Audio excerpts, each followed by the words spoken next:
Hey legends, welcome to Omni Wizard. Buckle up for today's story. What if Harry Potter was neglected and trained by League heroes? A like and subscribe goes a long way. Now let's jump in. Chapter 1. The Boy on the Street. The thing about accidental magic is that it doesn't care what time it is. It was 2:30 in the morning when number 4, Privet Drive, stopped being a quiet suburban house and became something else entirely. No warning, no build-up. Just Harry Potter, age 7, waking from a nightmare about a green light and a woman screaming, and then the windows in his cupboard blowing outward like they'd been hit by something invisible and very, very angry. The noise was enormous, glass across the hallway, the door to his cupboard ripping clean off its hinges and spinning into the wall hard enough to leave a crater in the plaster, every light in the house flickering on at once, then exploding. Vernon Dursley's prized car alarm going off in the driveway, and then the car itself, a brand new company Rover that Vernon polished every Sunday with the devotion of a man who had nothing more important to love, lifting 6 inches off the ground and dropping back down with a crash that Harry felt in his teeth. Then silence. Harry sat in his cupboard, heart hammering, surrounded by broken glass and plastered dust, his hands shaking and his vision bright at the edges the way it always got right before something happened. Something he couldn't control, something that always made everything worse. He heard Vernon's footsteps on the stairs, heavy, deliberate. Harry didn't wait. He grabbed the one thing he owned that mattered, a photograph, small and creased, of a red-haired woman smiling, shoved his feet into his 2 big shoes and went out the window. Not through it. The window was already gone. He just stepped through the frame into the cold July night and ran. He made it 4 streets before he stopped running, mostly because his legs gave out on a bench in a small park 2 neighborhoods over and refused to cooperate further.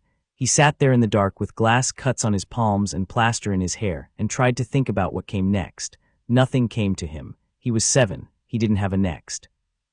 The park was one of those sad London ones, a rectangle of tired grass, 2 swings with the chains twisted, a roundabout that hadn't moved since the 80s. The street lamp nearest to Harry was flickering in a way that felt sympathetic, like it was doing its best. The city hummed distantly. Somewhere 3 streets away a fox screamed at something. Harry looked at the photograph. His mum smiled back at him, the way she always did, like she was keeping a wonderful secret. He'd found it in Petunia's things 2 years ago, stuffed in a shoebox under winter coats, and Petunia had never mentioned it was missing. He didn't think she'd noticed. She got very good at not noticing things that had to do with him. He folded the photograph carefully and put it in his shoe because it was the safest place he had. Then he put his elbows on his knees and his face in his hands and did not cry, because crying was loud, and he'd learned that loud things got you noticed, and getting noticed at the Dursleys led to consequences that were never worth it. He heard footsteps, not hurrying, not the heavy plod of someone angry, just calm, even steps on the path, and Harry looked up through his fingers to see a woman walking through the park like she owned it, which was impressive because it was 3 in the morning and the park was technically closed.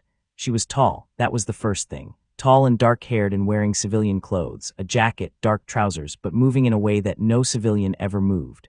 Like every step was a choice. Like she was aware of every point of the compass simultaneously and had already decided which one was most likely to become a problem. She sat down on the other end of the bench without asking. Harry watched her from the corner of his eye. He'd learned to read adults the way other kids read picture books, quickly, instinctively, always looking for the next thing that might go wrong. She wasn't drunk. She wasn't angry. She wasn't looking at him with the particular calculating expression that meant she was going to tell someone he was out alone. She was just sitting there, watching the flickering street lamp. "The glass cuts on your hands are still bleeding," she said. Her voice was low and even, with an accent he couldn't quite place, not quite British, not quite American, somewhere older than either. "I'm fine," Harry said. "You are not fine, not unkind, just matter of fact. You have glass in your left palm that you'll need to pick out before it goes deeper. You've been crying." "I haven't. Your eyes are red. That's the glass." She looked at him then, and Harry made himself look back because looking away first felt wrong. Her eyes were very blue, not the pale watery blue of the sky on a cold day, but deep and sharp like the sea when it was thinking about something. "What's your name?" she asked. He thought about lying. He was good at lying by now, small lies, harmless lies, the lies that kept things from escalating. But something about the way she asked stopped him. She asked it the way someone asked a question they already knew the answer to and were giving you the chance to be honest. "Harry," he said. "Harry," she nodded like she was filing it away. "I'm Diana. Why are you in this park alone at 3 in the morning, Harry?" "I was going for a walk. In your pajamas. He looked down. He was still in his pajamas. He'd forgotten. I like the night air. A pause. She didn't push it, just looked back at the street lamp. There was an incident on Privet Drive tonight, she said, keeping her voice perfectly conversational, like this was nothing, like she was talking about weather. A significant one, several windows, a vehicle. The kind of thing that leaves a very particular signature for people who know how to look for it. Harry's mouth went dry. What kind of people? He asked carefully. The kind I work with. She reached into her jacket pocket and produced a small first aid kit, the kind that was too neat, too well stocked, too carefully organized to be something you bought at a chemist. She set it on the bench between them. May I look at your hands? He stared at the first aid kit for a moment. Then he held out his left hand. She worked quietly and efficiently, picking the glass out with tweezers before Harry had time to decide whether to be afraid of the tweezers. Her hands were very steady. He'd noticed that about people who knew what they were doing, their hands never shook. Did I hurt someone? Harry asked. His voice came out smaller than he wanted it to. No one was hurt, she said. The car was damaged, some plaster, some glass. She glanced up at him briefly. It was quite powerful for someone your age. I didn't mean to. I know. I never mean to. I know that too. She was quiet for a moment, wrapping a bandage around his palm with precise, gentle turns. Has this happened before? Things breaking or moving when you didn't intend them to? Harry didn't answer. I'm not going to report you, she said. I'm not going to call anyone. I'm asking because I want to understand. He looked at her sideways. He was 7 years old, which meant he'd had 7 years to develop a sensitivity to adults who said one thing and meant another, and Diana was strange. She wasn't saying what he expected. She wasn't threatening or pretending to be nice before threatening. She was just sitting here on a cold bench at 3 a.m, bandaging his hand, waiting. It happens, he said finally, when I'm scared or really angry. Or when I have nightmares. How long? Always, I think, always. She tied off the bandage, neat and secure, and then she did something that no adult had ever done to Harry in his memory. She sat back and looked at him like he was a person, a real one, not a problem to be managed. You live on Privet Drive, she said. Lived, Harry said. Something shifted in her expression. Not pity, he hated pity, had learned to hate it because pity never did anything. This was different. This looked more like anger, held very carefully in check. You're not going back.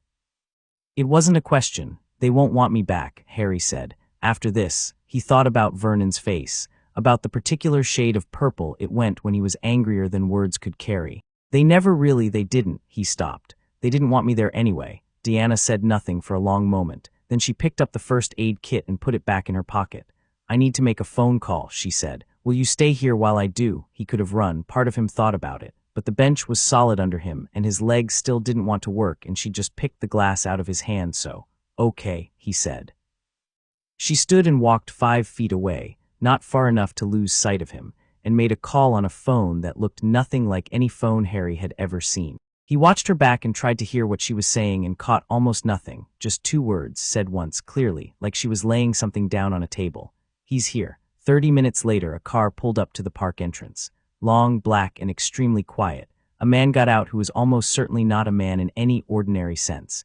He was wearing civilian clothes the way a wall wears a coat of paint, technically present, but fooling nobody.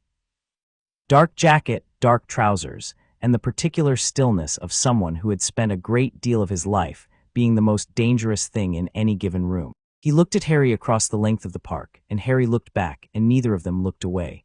The car's overkill, Harry said, to nobody in particular. Diana made a sound that might have been a laugh. The man walked over. He had dark hair and a jaw that looked like it had been designed by an architect, and eyes that were doing something complex and unreadable that Harry had never seen eyes do before.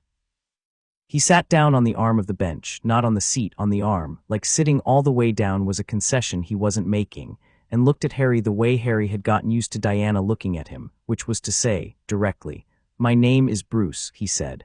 "Hi," said Harry. "Diana said you had quite a night." She said it nicer than that. Bruce glanced at Diana. Diana looked back with an expression that communicated something Harry couldn't read. "We need to talk to you about a few things," Bruce said, "and I want to be honest with you, so I'm going to ask you to be honest with me. Can you do that?" Nobody had ever asked Harry to be honest with them before. They demanded it, commanded it, extracted it, but asked. "Depends on the things," Harry said. Bruce's expression didn't change, but something in it settled like a small confirmation. "Fair," he said. "Do you know what you are?" Harry had been asked that question before. By Petunia, usually in the specific tone she used when what you are meant, the thing I don't want in my house. but Bruce asked it like it was a genuine question, like what you are was something worth knowing. Weird, Harry said. I know I'm weird. You're a wizard, Bruce said. A person born with the ability to use and manipulate magical energy. The incident tonight registered on equipment we use to monitor unusual energy signatures. That's how we found you. He paused. The signature was significant. We've never seen output that high from a child your age. Harry turned this over in his mind. Wizard. It landed differently than he expected, not like a revelation, not like something new, but like a word for a thing he'd already known was there, just never named.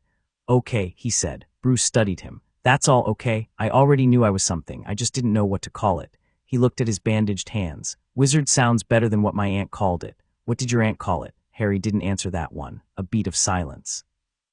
Then Bruce said, the people who placed you with your aunt and uncle, there's an organization, a wizarding one. They had a plan for you. You were supposed to grow up there in that house until you turned 11. Then someone would come to collect you and take you to school. What kind of school? A magical one, legitimate by all accounts, ancient, in Scotland. Bruce said it like he was reading from a file, which Harry suspected he was mentally. The plan was that you'd grow up ordinary, under a protection tied to the blood relation with your aunt. The protection didn't do much, Harry said. Number it didn't. Something moved across Bruce's face. And the people who put you there knew what kind of household it was. I want to be clear that I think they made the wrong call. He said it simply, without drama, which made it land harder than any amount of anger would have. Been in that house for 6 years. Since I was 1, Harry said. After my parents died. Yes, how did they die? He'd always wanted to ask this. Had asked Petunia twice and gotten the same 2-word answer both times, car crash, which had never felt right, which had always felt like a word placed in front of a door. Bruce looked at him steadily. Your father was killed by a dark wizard. Your mother died protecting you. The dark wizard tried to kill you as well. The spell rebounded. You were the only survivor. Harry sat with that for a moment. The park was very still. So that's where the scar is from, he said. Yes, and the nightmares, probably. He pressed 2 fingers to the lightning bolt on his forehead. He'd had it his whole life, had never had a good explanation for it. The dark wizard, is he dead? We don't know, Bruce said. Displaced, diminished, not gone. Harry nodded slowly. He didn't feel what he expected to feel, which was either terror or grief. He felt something more like clarity, like a map being unfolded that he hadn't realized he'd been trying to read upside down his whole life. What happens now? He asked. Diana spoke for the first time since Bruce had arrived. That depends on what you want. Harry looked at her. You have options, she said. We can contact Dumbledore, the wizard who placed you with your aunt, and hand you back to that world. You'd go to your school at 11 as planned, or, she paused. You come with us for a while, we handle the legal side. You get time, you get training, and at 11 if you want to go to that school you go, on your own terms.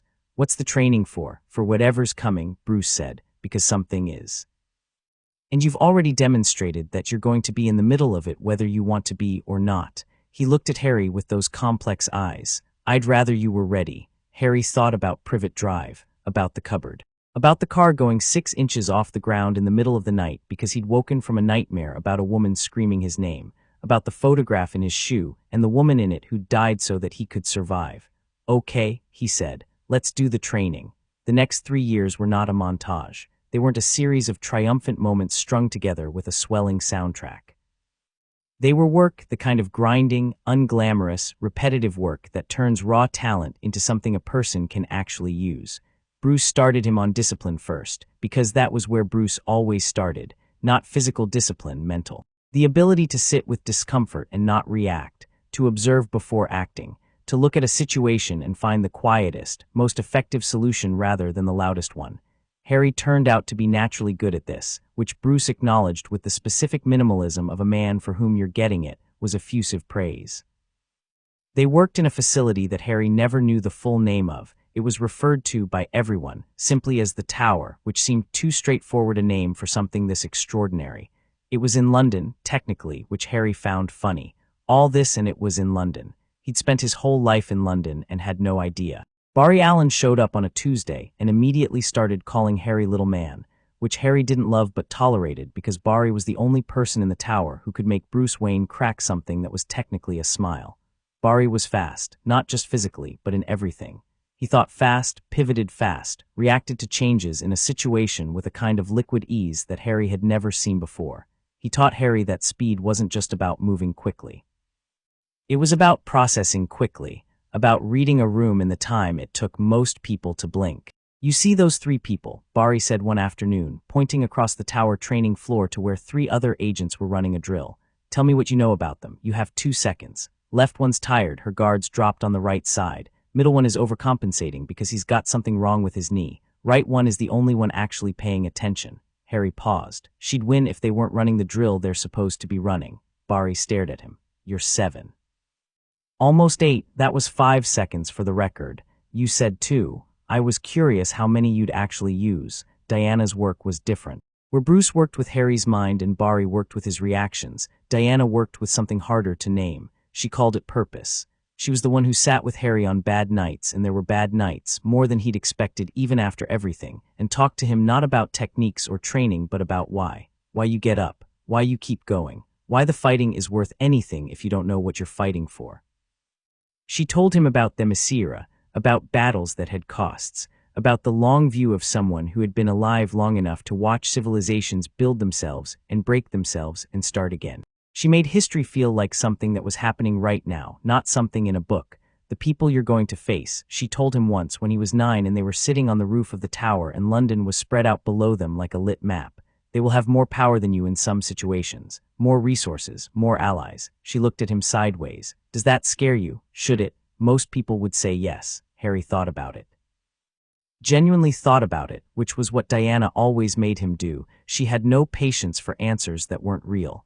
"I think it would scare me more to not know what I'm doing," he said finally. "If I knew what I was doing, the rest is just a problem to solve." She was quiet for a moment. Then, "That's exactly right."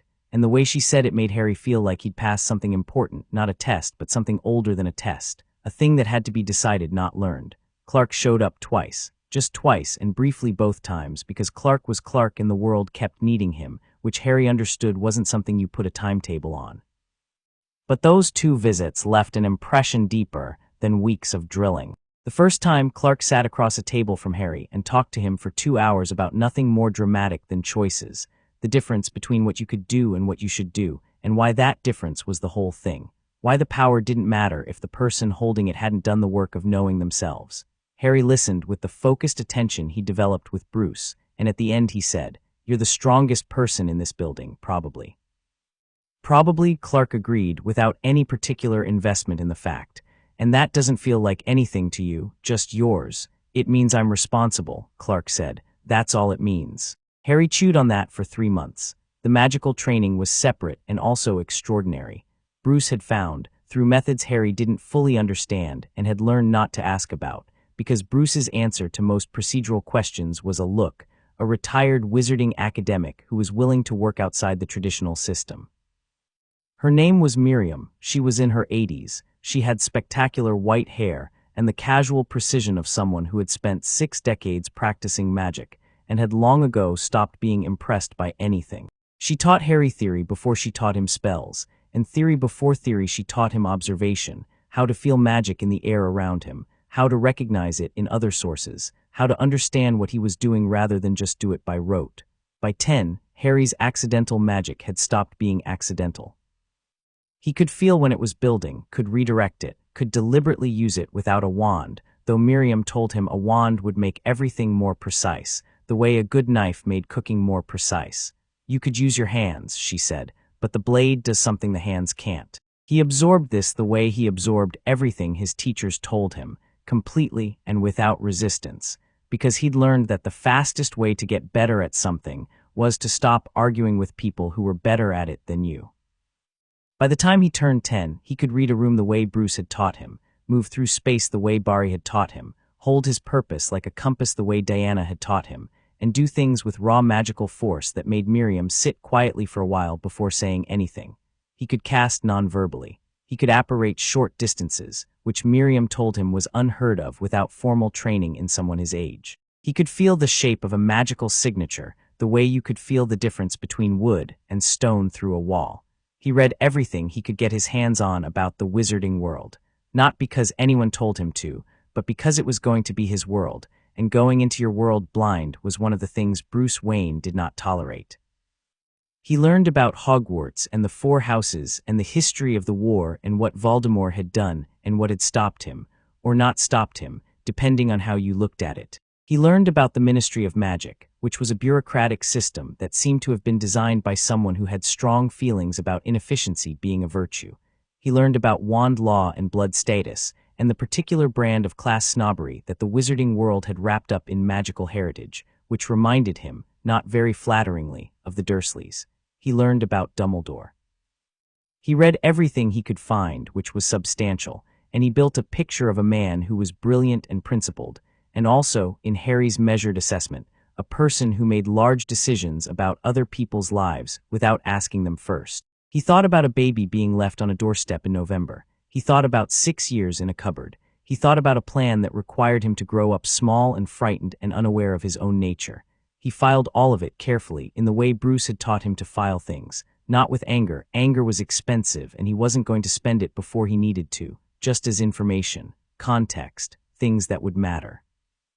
3 weeks before his 11th birthday, an owl arrived at the tower with a letter addressed in green ink to Mr. H. Potter, the Watchtower Facility, London, which meant the magic that directed Hogwarts letters had found him anyway, which Harry thought was faintly impressive. He read it at the kitchen table. When he finished, Barry was leaning over his shoulder. "Is that an invitation to wizard school?" Barry said. "Yep, and you're going." Harry refolded the letter along its original creases, tucked it back into the envelope, and set it on the table.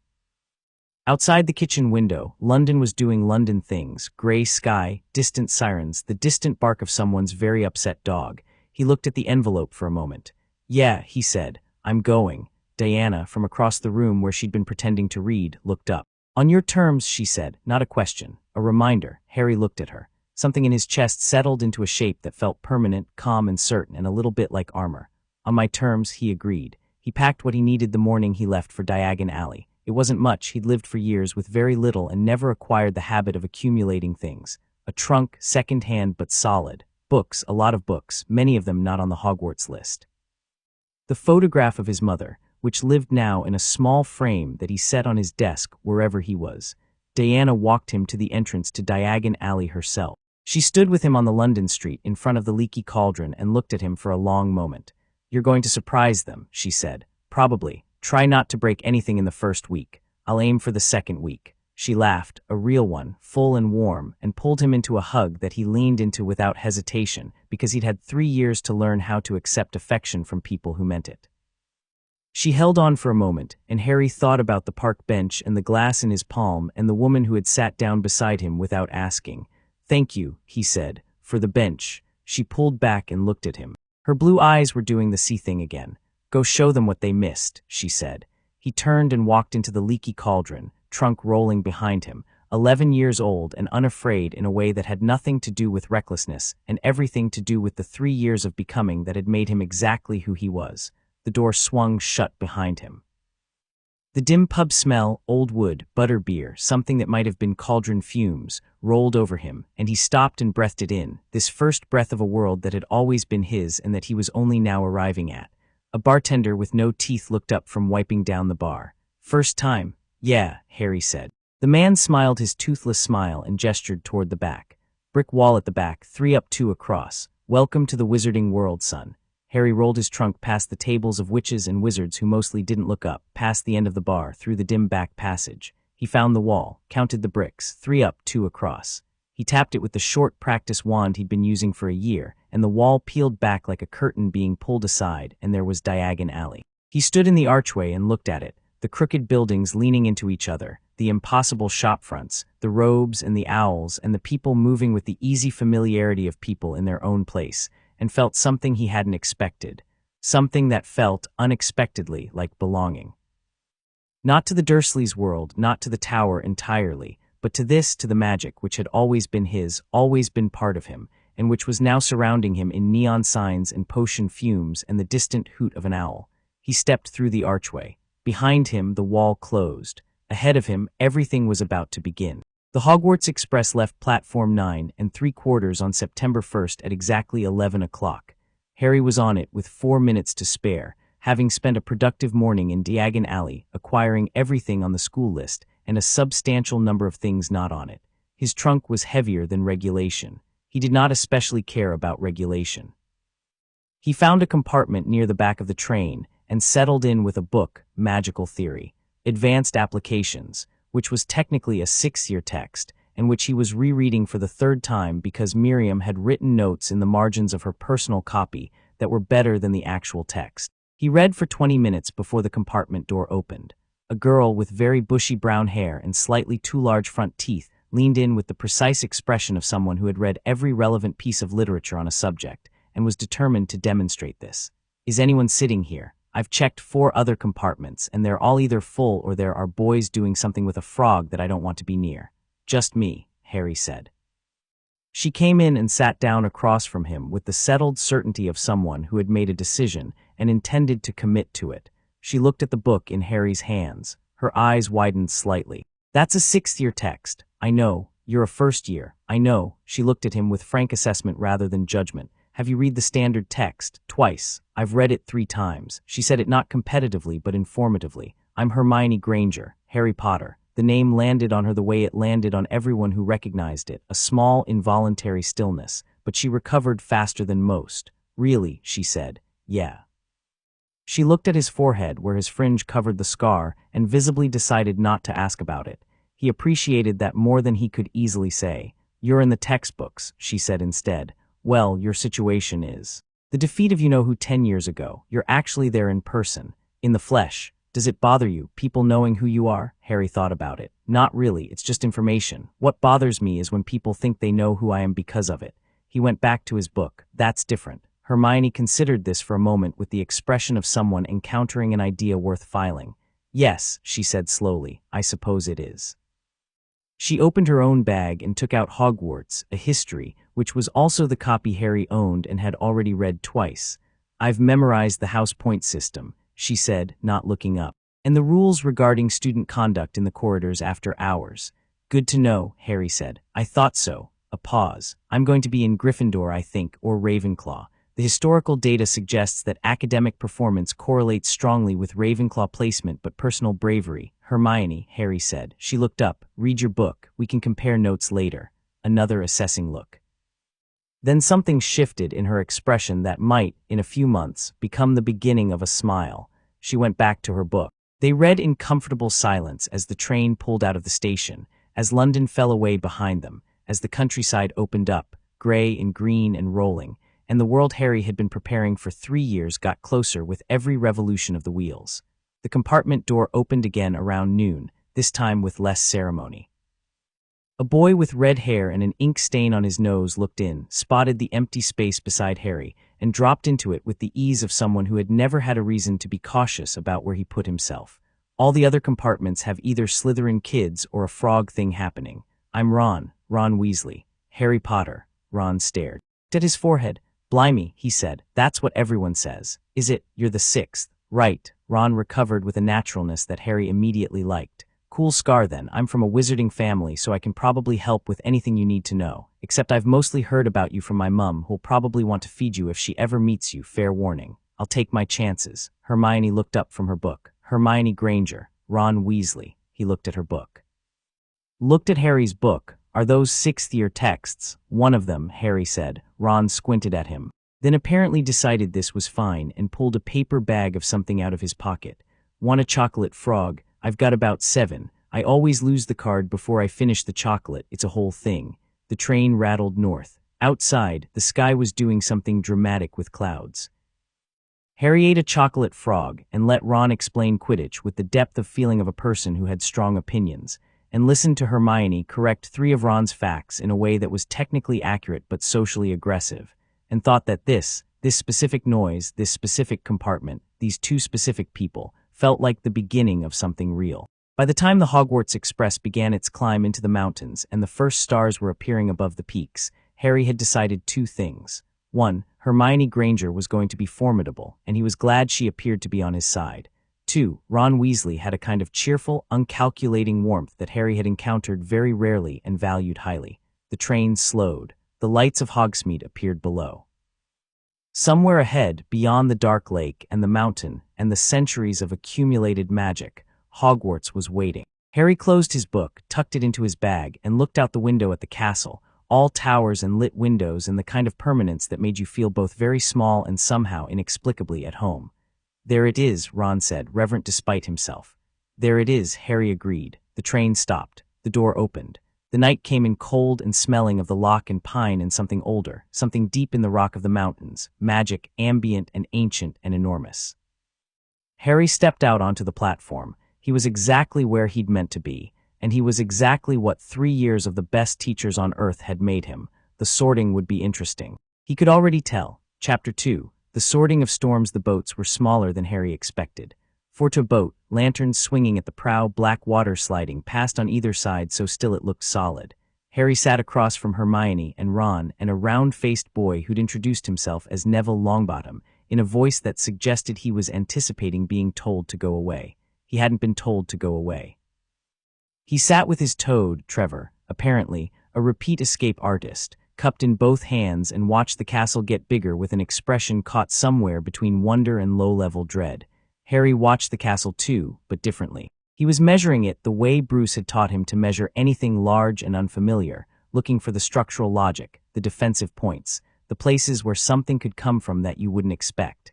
There were towers that didn't match each other, which meant different periods of construction, which meant different magical signatures layered on top of each other like geological strata.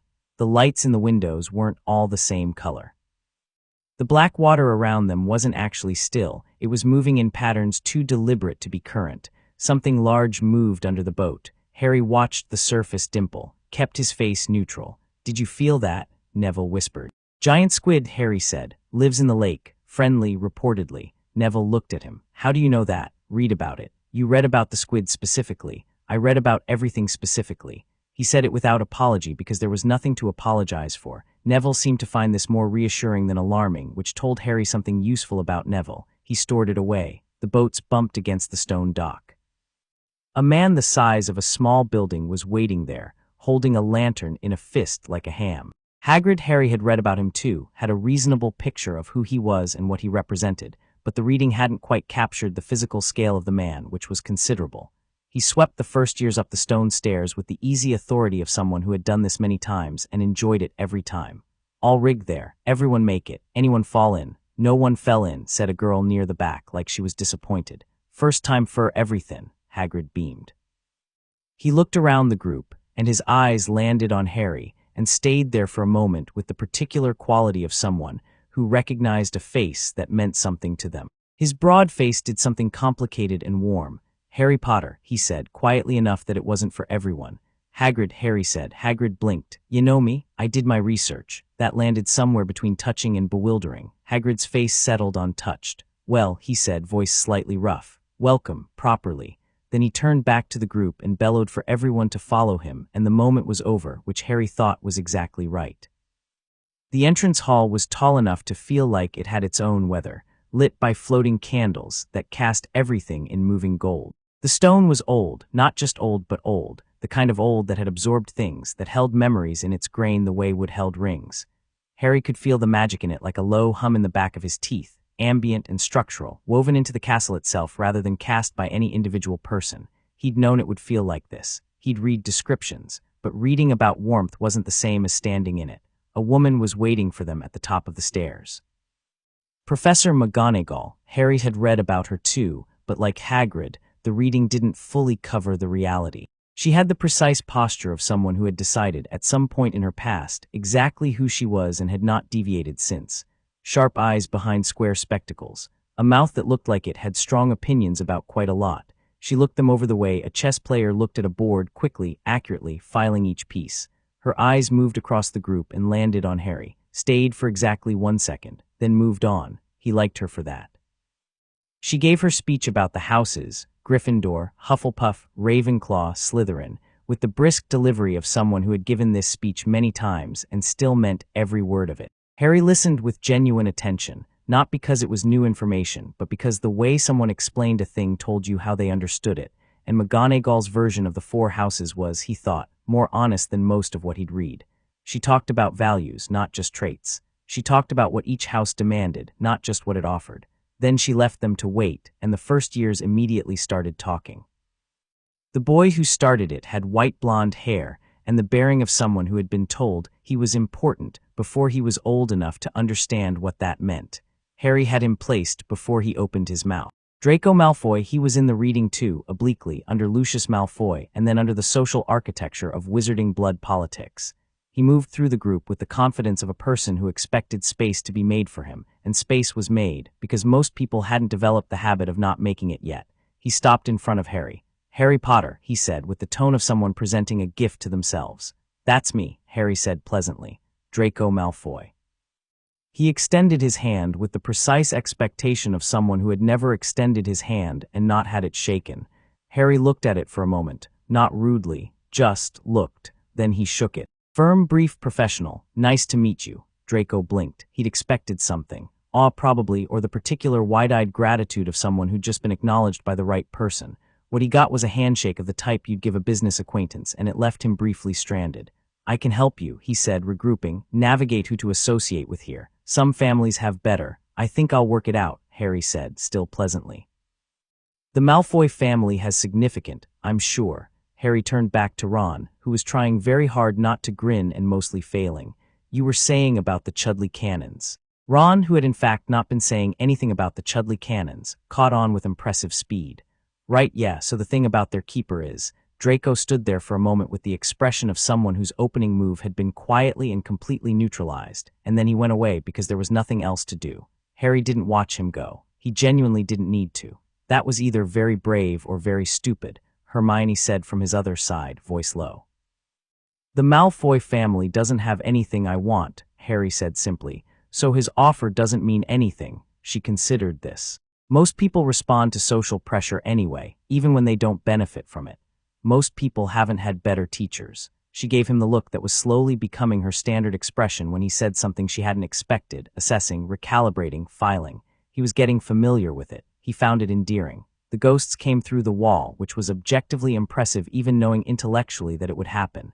Neville made a sound. Trevor made a bid for freedom. Harry caught the toad one-handed without looking up from the conversation he was having with Ron about the Hogwarts Quidditch teams, because Miriam had spent a year making him practice catching things without looking directly at them, and muscle memory was a wonderful thing. He handed Trevor back. Neville stared at him. "How? Peripheral vision," Harry said. "That's not, humans can't. It's a skill. You can learn it if you want." Neville looked at the toad, looked at Harry. The particular expression on his face was one Harry had learned to recognize. Someone encountering the idea that a thing they'd thought was impossible was actually just untrained, and not knowing yet whether that was exciting or terrifying. McGonagall reappeared. Time to go in. The Great Hall was magnificent, and Harry let himself feel that without qualification, because some things deserved to be felt without analysis. The ceiling was the night sky, not a painted ceiling but the actual sky, stars thick and clear above 4 long tables of students all turned to watch the first year's file in. 1,000 candles floating at different heights, 4 house banners vivid against the stone. The combined noise of what had to be 500 or 600 people dropping to the low murmur of controlled anticipation. Harry walked in and the murmur changed. He could feel it the way you felt a temperature shift, subtle but total, the whole room recalibrating. He'd known it would happen. His name was in the textbooks, which meant everyone in this room had grown up with it as a piece of history, which meant walking into a room full of people who'd been waiting to see if the story matched the reality was something he'd had to prepare for. Bruce's prep for this had been specific. You cannot control what they expect. You can only control what you give them. He kept his pace easy. His face relaxed but not performing anything. He looked around the hall the way someone looked around a place they were genuinely interested in, not the way someone performed nervousness or performed confidence. Just present, taking things in. Real. The sorting hat was on a stool at the front of the hall, ancient and patched, looking like something that had been worn too many times and thought too many things and had strong feelings about both. Professor McGonagall unrolled her scroll and began calling names. First years went up one by one. The hat went on their heads, the hall waited, the hat called out a house, the relevant table erupted. Hermione went up, there was a pause of maybe 30 seconds, longer than most, before the hat shouted Gryffindor, and she walked to the table with her chin up and her shoulders square, and the specific relief of someone who'd gotten what they'd expected but had still been nervous about it. Ron went up, was sorted into Gryffindor in about 3 seconds flat, and dropped into the seat beside Hermione with the ease of someone whose family had been filling that table for generations. Neville went up. The hat sat on his head for a while, not as long as it would sit on Harry's, but a while, long enough that a few people shifted in their seats. The hat called Gryffindor. Neville walked to the table looking surprised, which Harry thought was both sad and instructive. He took the seat next to Neville when it was over. The boy blinked. "Oh, are you going to sit?" "Yes," Harry said. Neville blinked again, looked pleased in the uncertain way of someone who hadn't decided yet whether pleasant things were allowed to just happen. "Potter, Harry." The hall went quiet. Not the controlled anticipatory quiet of watching a sorting, actually quiet, the kind that had weight and intention in it. 500 and some people with varying degrees of pretense dropped it all at once, and the silence was enormous. Harry walked up to the stool feeling every set of eyes in the room. He sat down. McGonagall placed the hat on his head. The inside of the hat was dark and smelled of old straw and centuries of stored thought. And then it spoke, not out loud, not yet, but in his head, in a voice that sounded like the convergence of many voices into one. "Well," Harry waited. Well, I've been doing this for 1,000 years, and I don't think I've had a head quite like this one." "I've heard that line probably works on most people," Harry thought back. A pause, then something that felt improbably like a laugh. "You can answer me. I know, I read about the sorting. The hat is a partial legilimens. It reads intention and nature rather than surface thought. Also correct. You've done a great deal of reading. I had time. More than reading," the hat said, and there was something in its tone now, something more careful, more genuine. "I can feel the shape of what's been put into you. 3 years of remarkable people. A man who turned grief into purpose. A woman who has been standing on the right side of things for longer than this school has been standing. A man who runs faster than the world can keep up with. A man who could end wars but chooses not to." A pause. "You've been very lucky. I've been very taught," Harry said. "Luck had less to do with it." "Fair." Another pause. "So, where to put you?" "Ravenclaw wants you. I can feel that. You'd fit beautifully. The mind you've built would thrive there. But there's something else under the mind. Something that isn't about knowing things. Something that picks up the person no one is looking at and sits next to them on the bench." Harry didn't say anything. "There's bravery here, obviously. The structural kind, not the impulsive kind. The kind that knows exactly what it's walking into and goes anyway because it's the right thing to do. That's Gryffindor at its best, and at its worst, impulsive, reckless, all feeling and no thought, a very deliberate pause. You won't have that problem." "No," Harry agreed. "There's also something worth noting," the hat said, and its voice shifted to something more private, less performative. "This school has a problem. Several problems really embedded in its structure over the last 20 years. There are things wrong here that will need someone to face them. Have you thought about that?" "I've thought about very little else for the last 3 months," Harry said honestly. "Of course you have." The hat sounded almost fond. "One more thing, the one who killed your parents, he's not gone." "I know he's here actually, closer than most people realize." Harry absorbed this. His heart rate didn't change. His breathing didn't change. Under the hat in the dark, his mind went very still and very clear the way it had been trained to go. He catalogued the information, filed it, left it available but not dominant. "You already knew," the hat said, impressed despite itself. "I had a suspicion." He had been watching the staff table since he walked in, and there was something about the defense against the dark arts professor, a timid-looking man with a purple turban that was doing too much to cover too much of his head, that had felt wrong. The shape of it, the signature, "I've been looking for it." "Good." A pause. "Better be Gryffindor." The Gryffindor table erupted. Harry stood, took the hat off carefully, set it on the stool, and walked to the table. He could feel the hall's collective exhale, the release of an entire room that had been holding its breath. Ron grabbed his arm the moment he sat down. Knew it straight away. 20 minutes, someone at the table said, an older student, sounding a bit shaky about it. "The hat talked to you for 20 minutes. That's never. We had a lot to talk about," Harry said. He reached for the jug of pumpkin juice and poured himself a glass, and felt Hermione watching him from 2 seats down with the expression of someone who had 12 questions, and was trying to decide which one was most urgent. At the staff table, Dumbledore watched him. Harry noticed. Of course he noticed. He'd been watching the staff table intermittently since he walked in. Dumbledore was exactly what the photographs suggested, tall, old, silver-bearded, with half-moon spectacles and robes of a blue so deep it was nearly violet. He had the careful alertness of someone who was working very hard to look less alert than he was. Their eyes met across the hall, just briefly. Dumbledore's were the particular shade of blue that people described as twinkling, which Harry had always thought was an interesting word choice, like what lived in them was something that flickered rather than something solid. He held the gaze for 2 seconds, then looked back at Ron, who was telling him something about the seating arrangement. Down the table, Draco Malfoy, sorted into Slytherin 10 minutes ago, was watching him from across the gap between tables with an expression that Harry filed as something to revisit later. not a threat, not yet, but the beginning of something he'd have to stay ahead of. Under the turban, at the staff table, something that wasn't entirely Quirrell felt Harry's attention and went very, very still. The feast was extraordinary. Harry ate with genuine appetite. Diana had been rigorous about nutrition and training, and had also been the kind of person who believed strongly in taking pleasure in good things, so he could do both at once without conflict. The food kept appearing, and Ron kept providing a running commentary, and Hermione kept correcting him, and Neville ate quietly beside Harry, and occasionally said small, accurate things that nobody else paid attention to, and that Harry consistently responded to as if they were important, because they were. Around 10 o'clock, Dumbledore stood. He spoke the way someone spoke when they had long ago learned exactly how to fill a room with their voice without appearing to try. His speech was warm, slightly eccentric, welcoming. He said, nitwit, blubber, oddment, tweak, which landed as charming nonsense to most of the room and which Harry recognized as a performance of harmlessness. Genuine harmlessness didn't have to be performed. He noted this without judgment, just noted it. Dumbledore then said, briefly, that the third-floor corridor on the right-hand side was out of bounds to anyone who did not wish to die a very painful death. He delivered this in exactly the same mild, conversational tone as everything else he'd said, which was interesting.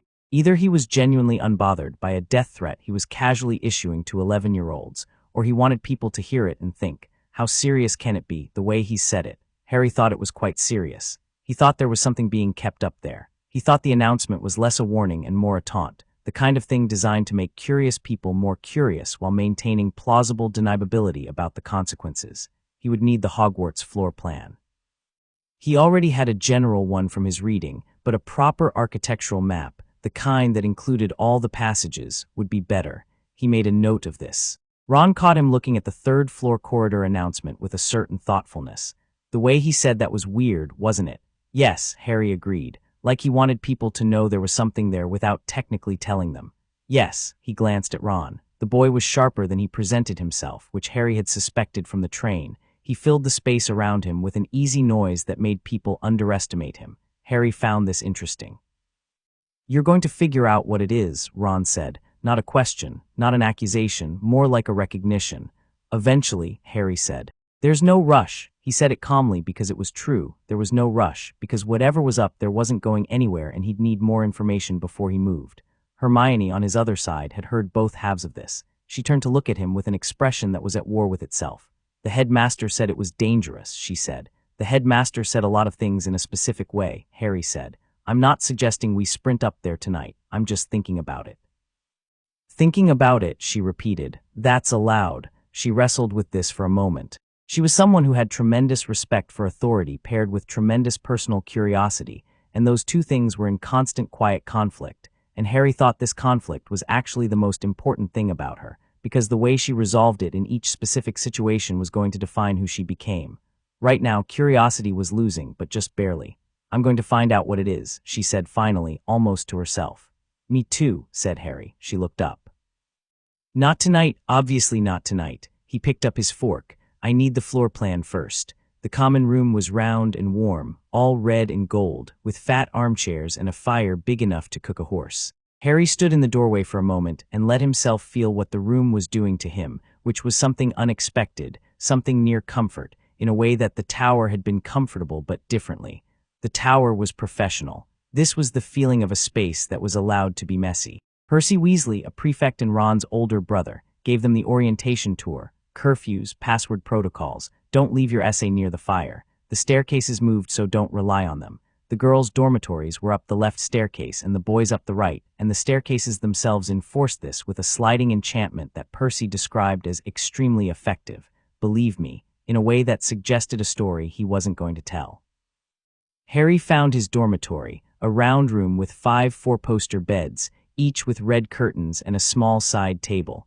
His trunk was at the foot of one of them. He sat on the edge of the bed and tested the mattress, which was excellent, and looked around at the room filling up with Ron and Neville and 2 other boys he'd noted during the sorting, Seamus Finnegan and Dean Thomas, both of whom were currently arguing about something Quidditch-related with the ease of people who'd arrived already friends. He opened his trunk, found the frame with his mother's photograph, and put it on the side table. Is that your family? Neville asked from the adjacent bed. He was looking at the photograph with the kind of careful politeness of someone trying not to pry while wanting to know. "My mum," Harry said. "She died when I was 1. "I'm sorry," Neville said, simply and genuinely, without the extra layer of tragedy that most people applied to that particular fact when it came to Harry Potter. "My parents, they're alive, but they can't." He stopped, swallowed. "It's complicated." Harry looked at him. He knew what had happened to the Longbottoms. It was in the history, the same dark period that had taken his parents. Frank and Alice Longbottom, Aurors, tortured to insanity by Bellatrix Lestrange. He knew it. But he let Neville hold his own story and say as much or as little as he wanted. "It doesn't have to not be complicated," Harry said. Neville looked at him. Something in the look said, "You actually mean that?" "Yeah," Neville said quietly. "Okay." Ron, across the room, had been listening in that sideways way he had, present but not intruding. He met Harry's eye briefly and nodded in the small, specific way of someone who approved of how something was handled. Harry filed this as a data point that confirmed what he'd suspected on the train. Ron Weasley, underneath the noise and the ginger hair and the chocolate frog enthusiasm, had a very solid sense of what was decent. He got ready for bed with the efficiency of someone who had lived by a training schedule for 3 years, brushed his teeth, and lay down in the dark with the curtains open because he slept better able to see the room. He thought about the hat. He's here, closer than most people realize. He thought about the turban. He thought about the third-floor corridor. He thought about Dumbledore's face when their eyes met in the Great Hall, that careful performance of being less alert than you were, that specific management of what was shown. He wasn't Dumbledore's enemy. He had no interest in being anyone's enemy at 11 years old in September. But trust was a different thing from enmity, and trust was something you earned through behavior, not reputation. He thought about Diana's voice, "On your terms." He thought about Bruce's voice, "Something is coming. I'd rather you were ready." He was ready. He'd been ready. What he was doing now was something else, establishing position, learning the terrain, identifying the real architecture of this place before he decided what to do about what was wrong with it. He thought about the first years filing into the Great Hall. He thought about Neville's face when the hat took a long time, the specific flinch of someone who'd gotten used to waiting to be found lacking. He thought about Hermione in the train, asking if she could sit down with the brace of someone who'd been told too many times that she was too much. He thought about Ron eating chocolate frogs on the train with the uncomplicated generosity of someone who'd never had to calculate the cost of sharing. He thought about what Diana had said in the early days when he'd asked her why the League bothered, why people who could technically do anything chose to spend themselves in service of everyone else. "Because power without direction is just noise," she'd said. "The direction is the whole point. The direction is what makes it real." The fire in the common room below had burned down to embers. The dormitory was full of the slow breathing of sleeping boys. Outside, the Scottish mountains were dark and cold and permanent. Harry closed his eyes. He was going to like it here, not in spite of what was wrong with it, but he was going to do something about what was wrong with it. That was going to be worth doing. He was going to learn things that even the tower couldn't have taught him, about magic and history and human nature, and he was going to build something real with these people who'd sat across from him on the train. And somewhere in this castle, something that had once been Voldemort was living inside a man's head, waiting. He'd deal with that in the right order. For now, sleep. Because Diana had been emphatic about sleep and Bruce had agreed, which was the equivalent of 2 world religions reaching theological consensus. He was out in 4 minutes. The first morning was Wednesday, which meant Transfiguration first, then Charms, then double potions after lunch.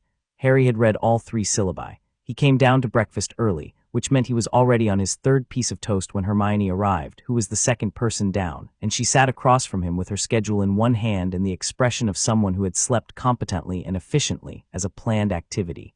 "You've already eaten," she observed.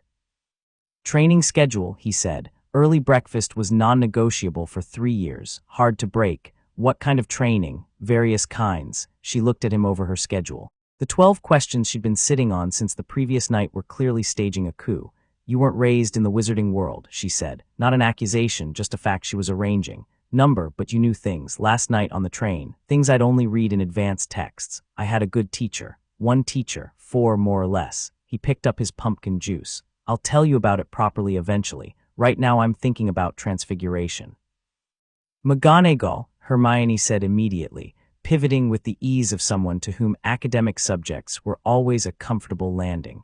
"She's published some remarkable papers on molecular restructuring theory. There's one from 1974, On the limitations of formlock in transfigured organic material, Harry finished.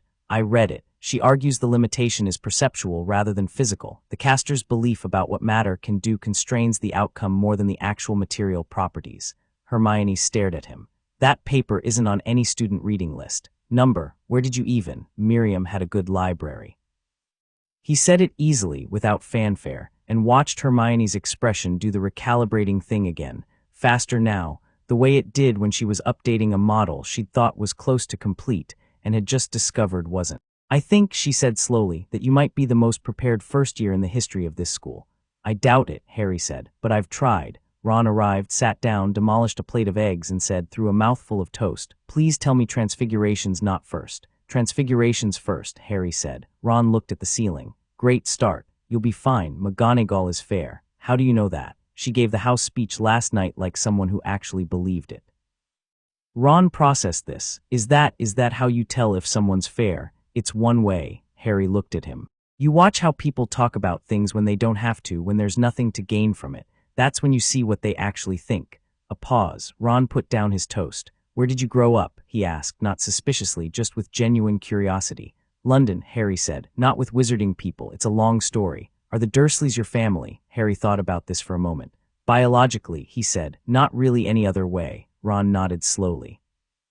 He had the grace not to push it further. Harry was aware, again, of the specific quality of Ron's decency. It didn't announce itself. It just showed up when it mattered. Hermione, across the table, was watching this exchange with an expression that Harry was beginning to understand as her version of emotional investment. Not soft, because she hadn't learned soft yet, but real. Present. The face of someone who was quietly deciding that a person was worth caring about. He looked down at his schedule. 9 years old, he'd sat in the tower's kitchen on a Thursday and had a conversation with Barry Allen about what it meant to want something. Barry had said, most people want things they can name. What they really need is people they can trust. Those two things almost never line up as neatly as you'd hope. He'd thought about that conversation a lot in the 2 years since. Looking at Hermione and Ron across the breakfast table, with the Great Hall filling up around them and the owls coming in with the morning mail and Neville arriving last with Trevor tucked in his pocket, and sitting down with a relieved morning, like he'd been hoping they'd still be there, Harry thought he understood what Barry had meant. At the staff table, Professor Quirrell was not eating. He was sitting very still with his hands folded and his eyes on Harry's back, but Harry already knew that. He'd felt the attention the moment Quirrell sat down. He picked up his schedule, looked at the day, and felt the controlled particular excitement of someone who was exactly where they were supposed to be, doing exactly what they were supposed to be doing and knew it. Right, he said. Let's go learn some magic. McGonagall was in fact fair, and also considerably more difficult than her reputation suggested, which was impressive given her reputation. She began the class by turning her desk into a pig and back again, with the smooth efficiency of someone for whom this was the equivalent of tying their shoes, and the class collectively decided in that moment that transfiguration was not to be taken lightly. Then she distributed matches and told them to turn them into needles. Harry looked at his match. He thought about Miriam's paper. The limitation is perceptual rather than physical, and he thought about the match not as a piece of wood with a sulfur tip, but as an arrangement of matter that currently had this particular configuration, a configuration that was not fixed, that was in fact no more fundamental than any other configuration, and that what he was doing was not changing the match, but reframing his understanding of what it already was. He thought about it for about 20 seconds. Then he looked at it calmly, and the match became a needle, clean, silver, fully formed, with a proper eye and a sharp tip that caught the light. He set it on the desk. McGonagall walked past, stopped, and looked at the needle, then at Harry, then back at the needle. She picked it up, held it to the light, turned it over. Perfect transference, she said to herself rather than to him, and Harry thought she might be slightly annoyed with herself for being surprised. Well done, Mr. Potter. She set it back down and moved on, stopping to give everyone else their feedback with the same brisk exactness. Ron was struggling. He was looking at his match with deep suspicion, like he expected it to do something on its own if he waited. Harry leaned over slightly. You're thinking about what you want it to look like, he said quietly. Think about what it already is, just differently. Ron looked at him, then back at the match, tried again. The tip went silver. He stared at it like it had personally surprised him. Oh, he said, there you go. How did you know that's what I was doing wrong? You were squinting. Squinting means you squint when you're trying to make something happen by force. Lighter touch works better. Ron straightened up. You've done transfiguration before. A bit. Harry picked up a second match from the small pile McGonagall had left for practice, turned it into a needle, turned the needle back into a match, turned the match into a needle with a thread already through the eye, which was showing off, and he knew it, but he wanted to know the limits of what he could do. McGonagall came back around and stopped again. She looked at the needle with the thread. She looked at Harry with an expression she was working to keep professional, and under the professional exterior was something that looked like she was already planning to revise whatever she thought first years were capable of. Where did you study, Mr. Potter? Privately for the last 3 years. Who was your teacher? Her name was Miriam. I don't think she worked through any official channels. Miriam, McGonagall repeated. Does she have a surname? She went by Miriam. He paused. She was about 80, white hair, had very strong feelings about theoretical foundations. Something shifted in McGonagall's expression. Miriam Ashworth, she said. Harry had never known Miriam's last name. Maybe, he said. McGonagall looked at him for one more moment, with an expression he couldn't fully read, like she was reassessing something she'd only partially assessed, and the new information made the picture both clearer and more complicated. Then she moved on. From across the room, Hermione was watching him with an expression that was fighting a war between impressed and slightly devastated, and losing the fight on both fronts simultaneously. After class, walking down the corridor, she fell into step beside him. You knew Miriam Ashworth, she said. I didn't know her last name, Harry said. She wrote 12 papers on advanced transfiguration theory. She was private, off-grid. Nobody knew where she'd gone after she retired from the academy. Hermione paused. You had her as a private tutor, apparently, for 3 years. 3 years. A pause during which Hermione was clearly reevaluating the scale of things. Who are you? She said, not unkindly, with genuine wonder. Harry looked at her. He thought about the park bench and the broken windows and the photograph in his shoe. He thought about 3 years of Bruce and Diana and Barry and Clark and Miriam, of early mornings and discipline and purpose. He thought about what he'd been at 7 and what he was at 11. I'm working on figuring that out, he said honestly, but I've had very good help. She was quiet for a moment. Then, with the deliberate certainty of someone who had made a decision and intended to mean it, then we'll figure out the rest here. Ron, catching up from behind, landed between them with the easy comfort of someone who had decided, sometime around breakfast, that this was his group. So how many other famous retired academics did your secret tutors arrange for you? Asking for a friend. Just the one, Harry said. Good, Ron said. I was worried I'd need to start studying more. They turned the corner toward Charms, the 3 of them taking up the corridor with the specific unconscious arrangement of people who are becoming, without deciding to, a unit. Behind them, the castle went about its vast, humming, ancient business. Outside the windows, the Scottish morning was burning off into something almost like sun. Somewhere in the castle, behind a locked door on the 3rd floor, something that shouldn't be there waited in the dark.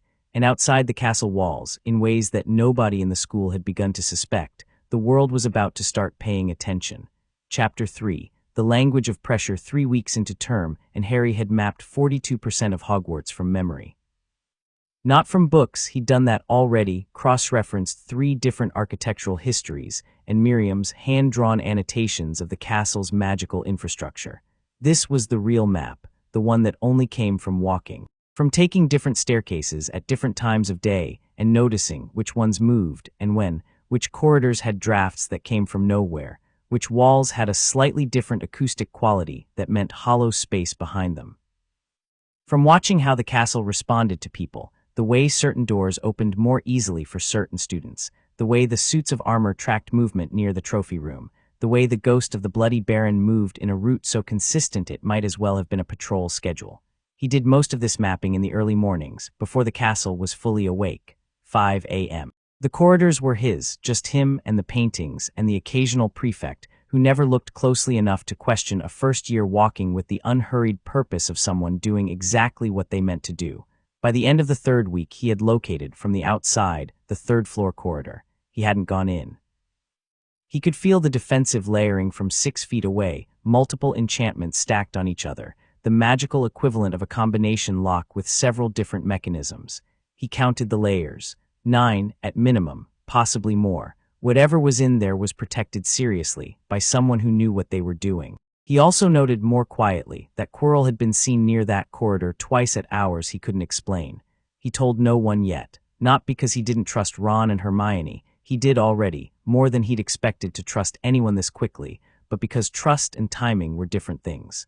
You didn't share information before you understood what the information meant. Potions happened in the dungeons, which smelled like preserved things and old smoke, and the particular sharp clarity of magical reagents. Professor Snape swept in on the first day like he was made of bad weather, and looked at the class the way a person looked at something they'd already decided was inadequate. Harry had read about Snape too, had built a fairly complex picture of him, a man shaped by old damage, a wartime survivor with allegiances that had shifted and debts that ran deep. He kept this picture available but not fixed, because people were always more than their histories, but he was also honest with himself about what he was likely to walk into. Snape called roll. Paused at Harry's name in the way everyone paused at Harry's name, but differently from everyone else, not with reverence or wonder but with a quality Harry recognized as deliberate, like the pause was a tool being used. "Ah," Snape said, "Harry Potter, our new celebrity." Harry looked at him from across his cauldron. Kept his face neutral and open. He'd been trained by Bruce Wayne, who had a face like weather-worn stone and used it as a weapon. A potions professor with a talent for the cutting remark was not going to find easy purchase. "Can you tell me, Mr. Potter, what I would get if I added powdered root of asphodel to an infusion of wormhood?" The class went very quiet. This was clearly meant as a trap, a question designed to demonstrate the gap between fame and competence. "A powerful sleeping potion," Harry said, "known as the Draught of Living Death. It's one of the most complex soporifics in the standard pharmacopoeia. The specific binding interaction between asphodel alkaloids and wormhood's volatile compounds creates a near-irreversible suppression of conscious neural activity in magical beings." He paused. "Sir," Snape's expression didn't change, but something behind it shifted, something small and involuntary. He moved on to the next question without comment. "Where would you look if I told you to find me a bezoar, the stomach of a goat?" It's a calcified mass formed from undigested material that functions as a universal antidote through a poorly understood catalytic mechanism. There's disagreement in the literature about whether the mechanism is chemical or magical. A pause. "The practical answer is that it doesn't especially matter, since the outcome is the same either way." A beat of silence. Someone behind Harry made a very small noise. "What is the difference?" Snape said, his voice carrying the particular sharpened quality of someone recalibrating their approach, "between monkshood and wolfsbane?" "None. They're the same plant, also called aconite." All three names appear in different traditions. The European tradition tends toward wolfsbane for the plant's role in werewolf lore, monkshood for the shape of the flower, aconite in academic literature because it's more neutral. Harry looked at him steadily. It's a useful example of how naming conventions can obscure relationships between things. Snape looked at him for a long moment. Harry looked back, not defiantly, he wasn't performing defiance. Just calmly, the way you looked at a person who had tried to wrong-foot you and who hadn't managed it, and who you had no particular interest in embarrassing about it. "Where did you learn this?" Snape asked. His voice was quiet now, stripped of the cutting edge. "I read, sir." The last three answers were post-newt level. "I read widely." Another look. Then Snape turned and swept to the board and began the actual lesson, and Harry spent the rest of the class making a boil-cure potion that was technically correct in every particular, and moved on to the second-step extension from Miriam's notes while everyone around him was still on the first. Snape came past at the end, looked at Harry's cauldron, and walked away without saying anything. Ron, whose potion was a creditable pale yellow, leaned over. "I think you broke him a bit." "He'll recalibrate," Harry said. "You answered questions that weren't meant to be answerable. They were answerable. He just didn't expect them to be answered." Hermione, from his other side, had made a perfect potion and was watching Harry with the look she got when she was revising her model of something.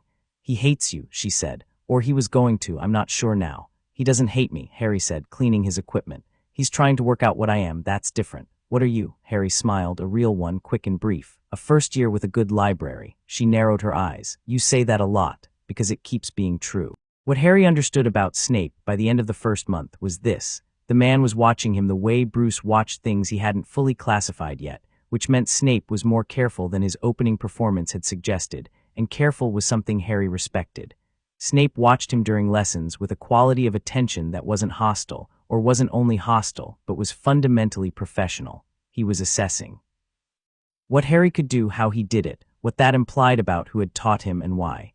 Snape had also, Harry noticed, positioned himself physically between Harry and Quirrell during the two occasions they'd shared a meal within close proximity. It was small, most people wouldn't clock it. Harry clocked it, and filed it alongside everything else he was building about the architecture of this school and its occupants. He sat with Snape's behavior the way Bruce had taught him to sit with incomplete information, without forcing a conclusion. Let it develop its own meaning in its own time. The thing about being genuinely good at everything you tried was that it had a social weight to it that Harry had prepared for intellectually and was now experiencing practically. He wasn't good at everything to demonstrate anything. He was good at things because he'd worked seriously for 3 years, and because he had the kind of native capacity that his teachers had described variously as remarkable, unprecedented, and in Barry's case, kind of ridiculous, honestly, in the best way. He didn't hide any of it because Bruce had been explicit. Hiding capability was a strategic choice, and the strategy it served was deception, and deception at this stage would cost him more than it was worth.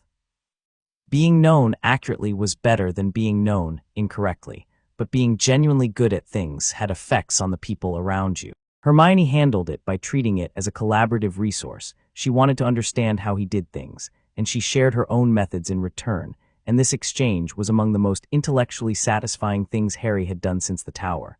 She was faster than him on pure retention and more meticulous on procedural magic, which was genuinely useful to know. He was faster on synthesis and lateral application. Together they were considerably more than either was alone, and both of them recognized this with the mutual satisfaction of a well-designed system. Ron handled it by deciding it was hilarious, which was both endearing and accurate. He developed a habit of watching Harry do something extraordinary, and then doing a small running commentary for nearby Gryffindors in the tone of a sports commentator. And Potter answers the fourth unanswerable question in a row. The crowd is silent, Snape may need a moment. This had the effect of making the whole thing feel less like watching something alien and more like a shared experience, which Harry thought was one of Ron's actual gifts, making things feel manageable by being cheerful about them. Neville handled it by watching carefully and quietly from a comfortable distance, and every so often, when nobody was looking directly at him, attempting the same technique Harry had used in class and getting better results than he expected. Harry noticed this, didn't make a thing of it, just occasionally when they were both at the same table, said something specific and useful about the technique at hand, not teaching, not formally. Just available information, offered casually, between people at the same table. Neville absorbed it the way something thirsty absorbed water. That was the thing nobody had told Neville, that Harry could see clearly from the outside. Neville wasn't bad at magic. He was bad at believing he was allowed to be good at it. Those were completely different problems with completely different solutions, and one of them was fixable starting now. The defense against the dark arts classroom was always slightly too warm. Quirrell kept the temperature high, which he explained once with a self-deprecating comment about his constitution, his stammer in full effect, his eyes on the floor, his turban straight and solid and never moving. The class smelled of garlic, which he also explained, vampires, he said, personal encounter in Romania, better safe, ha. Harry sat in the front row. He sat there because he wanted to be close to Quirrell, close enough to observe without being too obvious about observing. This required a degree of subtlety, because Quirrell was simultaneously the most and least noticed person in the school, most noticed because he was an eccentric object of gentle ridicule, least noticed because nothing about him said this person is worth taking seriously. Harry took him very seriously. The magical signature he detected in the Great Hall on the first night was still there, still wrong, still carrying that specific quality of something layered behind something. Like a voice speaking through a wall. Quirrell's own magical signature was present and real, a timid, slightly unfocused thing, consistent with the person he was presenting as, but beneath it, underneath it, pressed into the back of his magical presence like a stain into cloth, something else breath. Harry spent 3 weeks in defense against the dark arts, learning what the class could teach him, and spending the remainder of his attention building a complete profile of what Quirrell's presence felt like at different distances, in different states of focus, at different times of day. He was thorough about this. By the end of the 4th week, he could detect Quirrell's combined signature from 40 feet away without looking, which was the kind of skill Bruce called forensic awareness, and had made Harry practice in the tower by blindfolding him and putting him in rooms with people, and asking him to map the room from sensory information alone. Mr. Potter, Quirrell said one afternoon when the class had mostly packed up and others were filing out. His voice had the stammer in it, as always. You've been paying very close attention in my class. Defense is important, Harry said. He began packing his own bag, unhurried. I want to understand how dark magic works structurally, not just what the counterspells are. The counterspells matter less if you understand why the magic does what it does. A very, mature perspective. Quirrell's eyes were on him. Not the mild, slightly nervous eyes of the performance, but something underneath that, just for a fraction of a second before it pulled back into character. You must have had, unusual instruction. I had good instruction, Harry said. He slung his bag over his shoulder and looked at Quirrell directly, not aggressively, just directly, the way you looked at a person you were choosing to see clearly. Sir, Quirrell smiled his slightly too soft smile. Of course, run along then. Harry walked out. In the corridor, he stood still for a moment, back against the wall beside the door, and let what he just felt settle into a coherent form. During that brief moment when Quirrell's mask had slipped, one fraction of a second, the presence beneath his surface had done something, had focused, had turned toward Harry with a quality of attention that was absolutely unmistakably recognizant. It knew who Harry was, not just in the general sense of Harry Potter, famous name. It knew him specifically, had looked at him and recognized him the way you recognize someone who had cost you something. Harry breathed through this information carefully. Didn't let it change his posture or pace. Pushed off the wall and walked normally down the corridor toward the library, because he needed to think, and the library was where he went to think. He turned the problem over in his mind the way Bruce had taught him to turn problems, holding it by different edges, looking for the structural logic. Voldemort was in the castle. Specifically, Voldemort was sharing a body with the Defense Against the Dark Arts professor, which was a detail so operationally strange that it must be a constraint rather than a choice, something done out of necessity, out of having no other option. Which meant Voldemort was diminished enough to require a host. Which meant that whatever he was trying to do with the stone was about correcting that, giving himself enough strength to operate independently again. The stone would give him that, if he got it. And if Dumbledore had put the stone somewhere Voldemort already had access to, then either Dumbledore hadn't worked out the Quirrell situation, possible, but Dumbledore was not stupid, or Dumbledore had worked it out and was using the stone as bait. Both options were concerning in different ways. Harry took a seat at a table in the library's quietest corner, spread his arms flat on the table, and looked at the ceiling for a moment. The honest problem was this: he couldn't prove any of it. He had sensory evidence that Quirrell's magical signature was compromised, and the specific quality of what he'd felt in that unguarded second. He did not have proof in the form that either a school investigation or a league communication would act on immediately. He needed more information. He also needed, he decided, to write to Bruce. Not to ask for help, not yet, to document. Bruce's first rule of operational intelligence: write it down when it's fresh and specific, because your memory will smooth out the edges. The edges were important. The edges were usually where the real information was.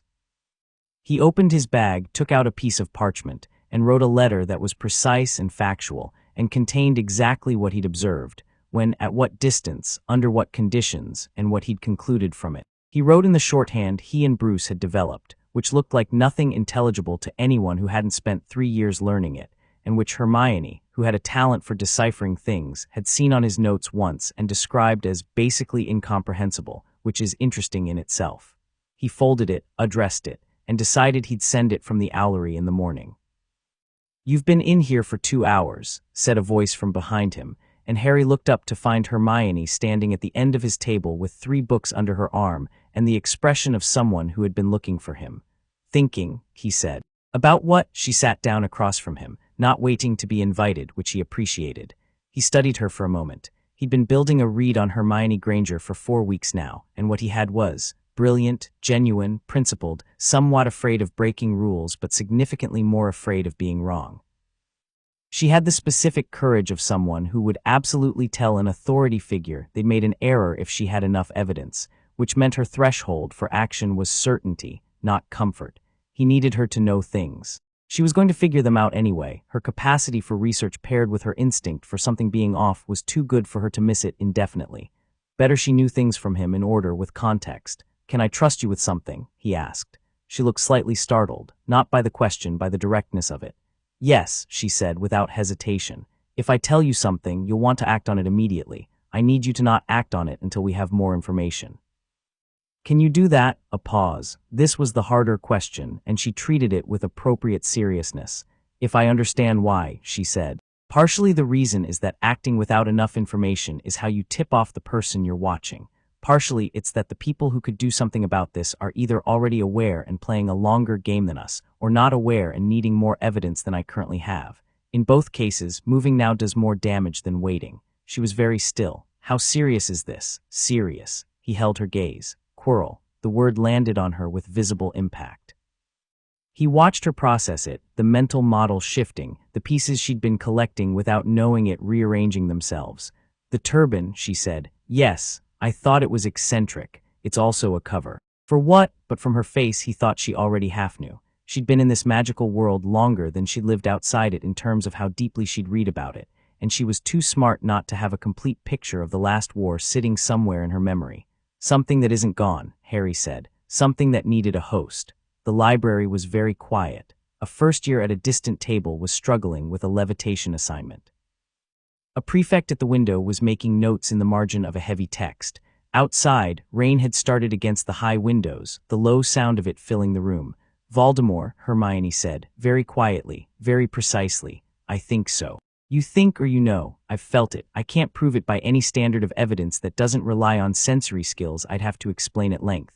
She put her hands flat on the table, which was her version of organizing herself. What does he want? The stone. 3rd floor. Yes. A pause. Does Dumbledore know? I don't know what Dumbledore knows, Harry said honestly, which is itself part of the problem. Hermione looked at him across the table.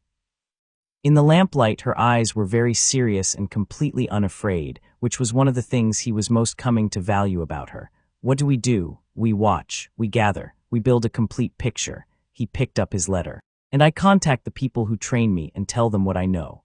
Your trainers. Yes. Who are they? He thought about how to explain Bruce Wayne and Diana Prince to Hermione Granger in a library at Hogwarts on a Wednesday evening, and the honest answer was that some of that context was going to require time and a clear hour and Hermione's full capacity to accept things that were extraordinary.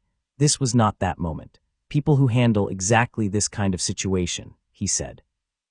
People who are very good at it. She held his gaze. Then, with the deliberate, measured trust of someone who was choosing to place it carefully, all right, we watch, we gather. She paused. And you tell me everything you find. Everything, he agreed. She opened one of her books. He turned back to his notes. The rain came down. Outside the library's high windows, the castle went about its complicated business in the dark, and in a cold corridor near the 3rd floor, a door stood locked against the night with 9 layers of magic and something that desperately wanted to be whole again living on the other side of it. The following Saturday was bright and cold in the way of Scottish October, all sharp edges and long light, and Ron had been talking about Quidditch since breakfast with an intensity that suggested he'd been holding it in all week. Gryffindor trials are in 2 weeks, he said, nearly walking into a suit of armor because he was gesticulating. Wood's the captain, he's completely mad about it. He runs them like military operations. Harry, have you ever been on a broom? Not a proper one, Harry said. I've flown. You've flown, Ron repeated. Practice model. About 8 feet off the ground, half an hour. One of the people I trained with thought it was a useful exercise in spatial awareness. Right, Ron processed this. So you can fly. I can stay on a broom, yes. Do you want to try out for the team? Harry thought about it. He'd watched the Gryffindor team training from a window twice this week, less out of Quidditch interest and more out of the general habit of observing things he hadn't fully assessed. Wood ran the practices with the focused intensity of a man with a plan and a stopwatch, and the certainty that everyone else's plan was inferior. The chasers were quick. The keeper was decent. The beaters hit hard. The seeker position was empty. Yes, Harry said. I think I do. You've flown for half an hour total on a practice model, Hermione said, from his other side, with the tone she used when she was documenting something that she expected to become relevant later. I've also got good spatial awareness, Harry said. She sighed. That's not the same as, can you hold the snitch for a moment? He asked. She blinked. I don't have a. He reached into his bag and produced a practice snitch he'd bought in Diagon Alley in September because it had seemed like a useful thing for developing fine motor reaction training, held it up between 2 fingers so Hermione could see it, then let it go. The snitch opened its wings and shot left. Harry caught it without looking backhanded from 2 feet away. A pause. That's not fair, Hermione said. I practiced, Harry said. Ron was staring at him. That's a snitch, in a corridor, you just... The spatial awareness thing is real, Harry offered. You were looking at Hermione. Peripheral tracking, Harry said. Barry was very particular about it. Who's Barry? Another one of my teachers. He opened his hand and let the snitch go again, caught it again, put it back in his bag. I'll try out for Seeker. Ron made a noise that suggested this was the greatest news he'd received all term. Flying lessons were on Tuesdays, shared with the Slytherins, held on the lawns with Madame Hooch presiding over 21st years and 11 broomsticks of variable quality. Madame Hooch was a compact woman with yellow hawk eyes who moved across the field with the clean economy of someone who had spent most of her life in the air and found the ground a necessary inconvenience. Harry got on his broom on the first attempt, put his right hand over it, set up, and it was there. Neville's kept rolling away. Ron's came up at an angle. Madame Hooch moved around the group, correcting grips and adjusting positions, and Harry stood on the grass with his broom in his hand and felt, for the first time since arriving, a quiet impatience to be in the air. They were told to kick up to about 3 feet. Harry did this, felt the broom under him, felt the way the air moved around him, and the way his body found its balance with an ease that was partly the 3 years of physical training and partly, he thought, something more fundamental, something that responded to the magic of flight the way it responded to all magic, as something native. He went up to 10 feet. "Mr. Potter," Madame Hooch called, with the automatic authority of someone who had a rule about height. "Sorry," Harry said, and came back to 3 feet, and felt the 10-foot air still humming in his muscles. At the other end of the line, Draco Malfoy had achieved competent, if showy flight, which he was using to circle Neville, who was struggling. Then he spotted something in Neville's hand, the remembrall that Neville's grandmother had sent him, and swooped low and took it. Harry watched this with the calm attention he gave to things that required a decision. "Give it back," Neville said. His voice was small and tight, with the specific quality of someone who had been in this exact situation many times and hadn't yet found the way to end it differently. Draco laughed. "Maybe I'll leave it somewhere you can find it." He flew upward, remembrall glinting in his hand. Like the roof, he cocked his arm back. Harry was already moving. He kicked off from 3 feet to 30 in one motion, faster than he should have been able to manage on a first flight, but then the broom was responding to him in a way that suggested it didn't know that, and crossed the distance between himself and Draco with a directness that left no room for doubt about where he was going. Draco threw the remembrall. Harry banked hard, read the arc in the first half-second of its trajectory, adjusted, and caught it 10 feet off the ground in a dive that he pulled up from at the last possible moment, broom nose pointed at the sky, remembrall in his fist. He came back to a hover. The class was absolutely silent. Madame Hooch was looking at him with an expression that was fighting a war between that student just broke 3 safety rules, and that was the most natural flying I've seen from a first year in 30 years. The rules side was losing. "Mr. Potter," she said. "Sorry," Harry said, and he actually meant it, because breaking rules carelessly was something Bruce had opinions about. That was a reflex decision. I should have thought it through first. She looked at him for a long moment. "Come see me after class," she said, and her voice held the specific controlled quality of someone who was not angry exactly, but was going to have a conversation that needed space. "Yes, ma'am," he landed, gave the remembrall back to Neville, who took it with both hands and held it like it was more valuable than it was, which it was because it wasn't about the object, it was about someone having taken it. "Thank you," Neville said quietly. "Next time hold your ground before he gets close enough," Harry said, with the same easiness he used when telling Ron about a transfiguration technique. Not criticism, just, here is the thing that changes the outcome. He's banking on you thinking it's already a loss. It's not a loss until it's a loss. Neville looked at him. Something in Neville's face did the thing it did sometimes, where a possibility he hadn't allowed himself found a crack in the wall and came through it. "Okay," he said. Draco, from across the field, was doing a contained version of furious, the particular tight expression of someone who had been made to look small and was deciding what to do about it. His 2 companions, Crabbe and Goyle, looked vaguely uncertain, which was their default expression. Harry glanced at Draco once, without hostility, and then went back to talking to Neville, because the most effective thing he could do was simply continue to not give Draco the confrontation he was building toward. Draco needed Harry to either fear him or hate him. Either would do. Harry had no intention of offering either. Professor McGonagall appeared at the edge of the field before the lesson was over, walked directly to Madame Hooch, said something in a low voice, and then turned to Harry with the expression of someone who had just been given unexpected good news and was deciding how to present it professionally. "Mr. Potter," she said, "come with me, please." Ron made a face that said, "In trouble." Harry shook his head slightly, "Not trouble." He walked with McGonagall across the lawn and up through a side entrance and along a corridor, and McGonagall walked with her characteristic efficient stride and said nothing until they were standing outside a door on the third floor that Harry recognized as the Quidditch captain's meeting room. "I've just spoken with Madam Hooch about your flying," she said. "I know the safety rules were, Mr. Potter." She cut him off, but not unkindly. "In 30 years of teaching, I have seen a first-year fly like that exactly never." She opened the door. Oliver Wood was inside, sitting at a small table with 3 copies of a Quidditch strategy diagram spread in front of him, looking up with the eager intensity of a person who had been told something good was coming.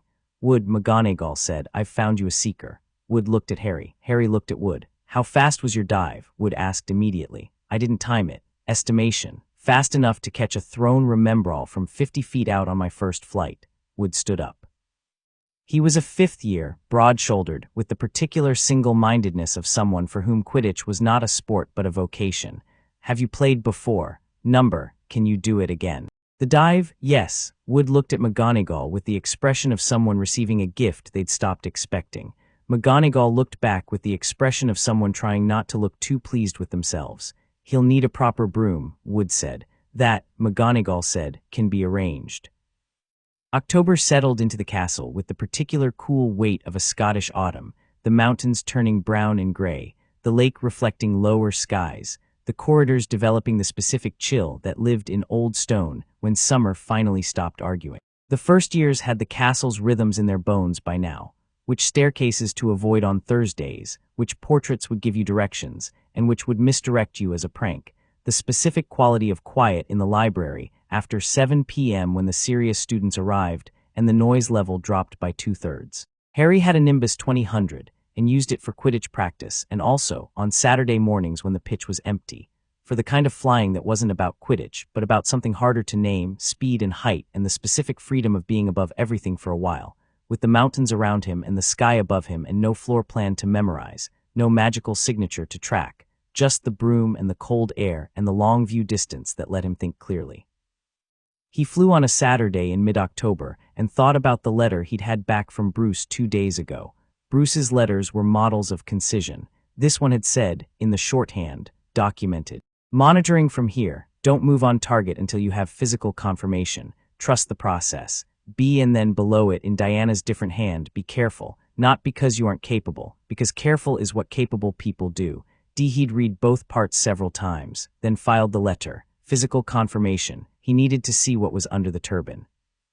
He didn't know yet how to achieve that without precipitating exactly the confrontation Bruce was telling him to hold back from. He was turning this problem over daily, from different angles, looking for the edge that made it solvable. He came down from the sky when the cold got into his hands, put the Nimbus in the broom cupboard by the pitch, and walked back up toward the castle through the Saturday morning, which was busy with students doing Saturday things, games on the lawn, the distant sound of someone attempting a cheering charm in a window 3 floors up, a group of Hufflepuffs heading toward the greenhouses with dirt already on their hands for reasons Harry chose not to investigate. He came around a corner near the entrance hall and nearly walked into Quirrell. The professor stumbled back. The stammer materialized immediately, the eyes dropping to the floor, the whole performance of mild embarrassment deploying at full speed. "Oh, Mr. Potter, I do beg your, I wasn't watching where I—" "No trouble, sir," Harry said. He was very close to Quirrell, closer than he'd been in the classroom, where the desks provided managed distance. Here in the corridor there was nothing between them, and he felt the presence under Quirrell's surface the way you felt heat from something that had been burning a long time, and the presence felt him back. The moment lasted about 3 seconds. Quirrell made his apologetic noises and moved around Harry and down the corridor, and Harry stood still and let him go, and tracked the magical signature until it rounded a corner and faded. Then Harry breathed out. The presence had been afraid, not of Harry Potter the symbol, not of the idea of the boy who lived. It had been afraid of Harry specifically, of the specific quality of what it had felt in him when they stood 2 feet apart, the 3 years of shape, the training, the readiness. It had looked at him and seen something it hadn't expected, and something it genuinely did not want to engage with yet. Harry found this information very useful. He wasn't ready to confront Voldemort in a corridor. He was ready for a lot of things, but that specifically required more preparation. But the fear was a data point. The fear meant that whatever Voldemort had expected from Harry Potter, a child, a symbol, a passive carrier of an old story, wasn't what he'd found. and a frightened enemy that still had power and still had a plan was more dangerous than a confident one because it was unpredictable. He needed to get ahead of this. He went to find Hermione. She was in the library, which was where she was on most Saturdays, surrounded by books that were not about her current assignments because she was already done with her current assignments. She looked up when he sat down and read something in his face immediately, the way she'd gotten good at reading him over the weeks. What happened? He told her, quickly, precisely, the way he reported things, facts, observations, inferences labeled as such. When he was done, she sat back and looked at the ceiling. He's scared of you, she said. Of what I am, yes. Which is good. Which is complicated, Harry said. Scared and weakened isn't the same as harmless. He's still there, still looking for a way to the stone, and if anything, being scared of me might make him move sooner rather than later before I'm. He stopped. Hermione looked at him. Before you're what? Before I'm in a position to stop him. He said it plainly, without drama, the way Bruce said things that were simply true. He was a very powerful wizard. He's diminished but not gone, and the stone would change that. I need to get ahead of whatever he's planning. We need to get ahead of it, she said. He looked at her. I'm not optional, she said, with a precision that was non-negotiable. No, he agreed. You're not. She opened a book, then stopped. Ron should know. Yes, Harry said, and he'd already arrived at this, had been building toward it since he sat down, because the thing about people you trusted was that the trust needed to go all the way, or it wasn't really trust. Tomorrow, tell him tomorrow when we've got proper time. She nodded, put her hand on the book, didn't open it yet. Are you afraid? She asked, not probing, not pushing, just asking the direct question as a genuine inquiry. Harry thought about it honestly. No, he said, but I'm serious about it. Those aren't the same thing. She considered this. Outside the library windows, the sky was moving through shades of autumn gray, and the mountains were doing their permanent, indifferent thing. No, she agreed quietly. They're not. She opened her book. He took out his notes. The library moved around them in its low, steady rhythm, and in the corridor outside, somewhere in the castle, behind the stone and the accumulated centuries of magic, under a turban, in a body that wasn't his, something old and afraid began to recalculate. Chapter 4, The Troll, the Stone, and the First Move. Halloween came to Hogwarts the way Halloween always came to old places, not as a celebration landing from outside, but as something the castle had always carried, waking up once a year and remembering itself. The decorations had appeared overnight. Thousands of real bats in the rafters of the Great Hall, hanging so still they looked carved until the torches moved them. Jack-o'-lanterns the size of carriage wheels carved with faces too specific to be random, each one different, each one carrying an expression that suggested the pumpkin had opinions. The ghosts were more present than usual, drifting through walls at unexpected angles, their voices carrying through stone in ways they didn't bother to on ordinary days. Harry noticed all of it and also noticed that Quirrell had not come to breakfast. He didn't mention this. Stored it the way he stored everything, in the running ledger of what was happening in this castle, and when and where and why. He ate his breakfast and listened to Ron describe, at significant length, the approach he intended to take to the Wingardium Leviosa assessment that afternoon, and watched the staff table from his peripheral vision, and thought about the problem of the stone the way he'd been thinking about it every day for 3 weeks. He had the confirmed outline of the defenses now, built from observation, library research, and 3 extended early morning walks past the 3rd-floor corridor with his senses fully deployed. 9 layers, as he'd initially estimated, and he'd identified 5 of them. Fluffy, 3-headed dog. Music puts it to sleep. He'd read about Fluffy years ago in a reference on Hagrid's documented magical creatures interest, was the first and most obvious layer. Below that, Devil's Snare almost certainly, because the magical signature matched the plant's bioluminescent reaction chemistry. Then something with keys, something with chess, something with a logic puzzle. The remaining 4 he hadn't fully characterized yet. He'd been intending to map all 9 before moving. But the equation had changed when Voldemort felt him in the corridor and was afraid.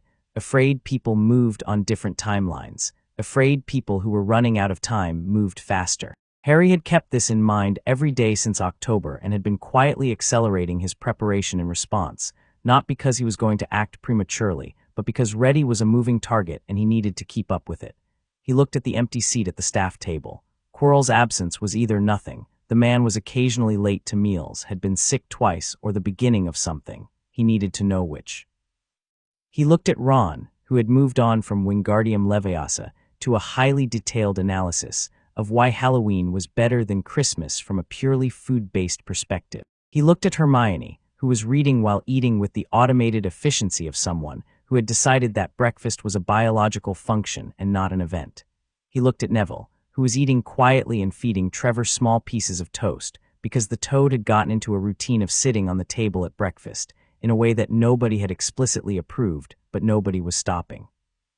He thought about what Diana had told him, sitting on the roof of the tower in London with the city below them. The hardest thing is knowing when to stop waiting for perfect information and start moving on what you have. You'll never have everything. At some point, the incomplete picture is the picture. He'd thought about that a lot lately. Charms was first period, and Professor Flitwick was standing on his stack of books behind the desk with the concentrated enthusiasm of someone who had been teaching for decades and had never lost the genuine delight in the thing itself. Today, Wingardium Leviosa, the levitation charm, first practical application of the directed focus work they'd been doing since September. Swish and flick, Flitwick said, demonstrating with the precise wrist action of someone for whom this motion was as natural as breathing. The swish creates the directional intention. The flick releases the energy. Together, yes. The class tried it. The class produced a variety of results ranging from feather levitating perfectly to feather on fire to, in Seamus Finnegan's case, a small localized explosion that wasn't dangerous but was impressive. Ron got the wrist movement slightly wrong. Hermione, predictably, got it exactly right on the second attempt, with the feather going 2 feet into the air and hovering with the calm confidence of something that had decided levitation was reasonable. "That's brilliant," Harry told her. He meant it. Her technique was immaculate, controlled, precise, zero wasted energy in the spellwork, the way Miriam had always tried to get him to approach simple charms before he found ways to do them sideways. Hermione looked at him with slight suspicion. "You've already done it." He had. His feather was doing something more complex than the brief called for: slow rotation at about 3 feet, completely stable, which was a modification Miriam had shown him involving sustaining levitation while introducing a controlled secondary motion. He'd done it without thinking about it, and was now slightly regretting the habit of embellishment. "Just the basic charm," he said, and let the feather drop to the desk. She narrowed her eyes. "Ron needs help with the wrist movement." Harry looked at Ron, who was indeed doing something with his wrist that looked physically uncomfortable. "Your first motion is too wide," Harry said. "Smaller swish. The power comes from the intention, not the size of the gesture." Ron tried again. The feather wobbled, then rose 4 inches. Ron looked at it like it had done something personally moving. "I did it." "You did." "It's just a feather, but I did it." "Yes. Okay." Ron straightened up, satisfied in the simple and complete way he got satisfied when he'd worked out how to do something. "Let's do the rest of the lesson now." Flitwick moved through the class, squeaking with delight at each success, and Harry found himself watching the door. Old habit from the tower, his seat was always chosen to face the entrance. He knew where exits were, knew the fastest routes to them, not out of anxiety, but out of the kind of automatic awareness that had been built into him over 3 years, until it was just part of how he occupied space.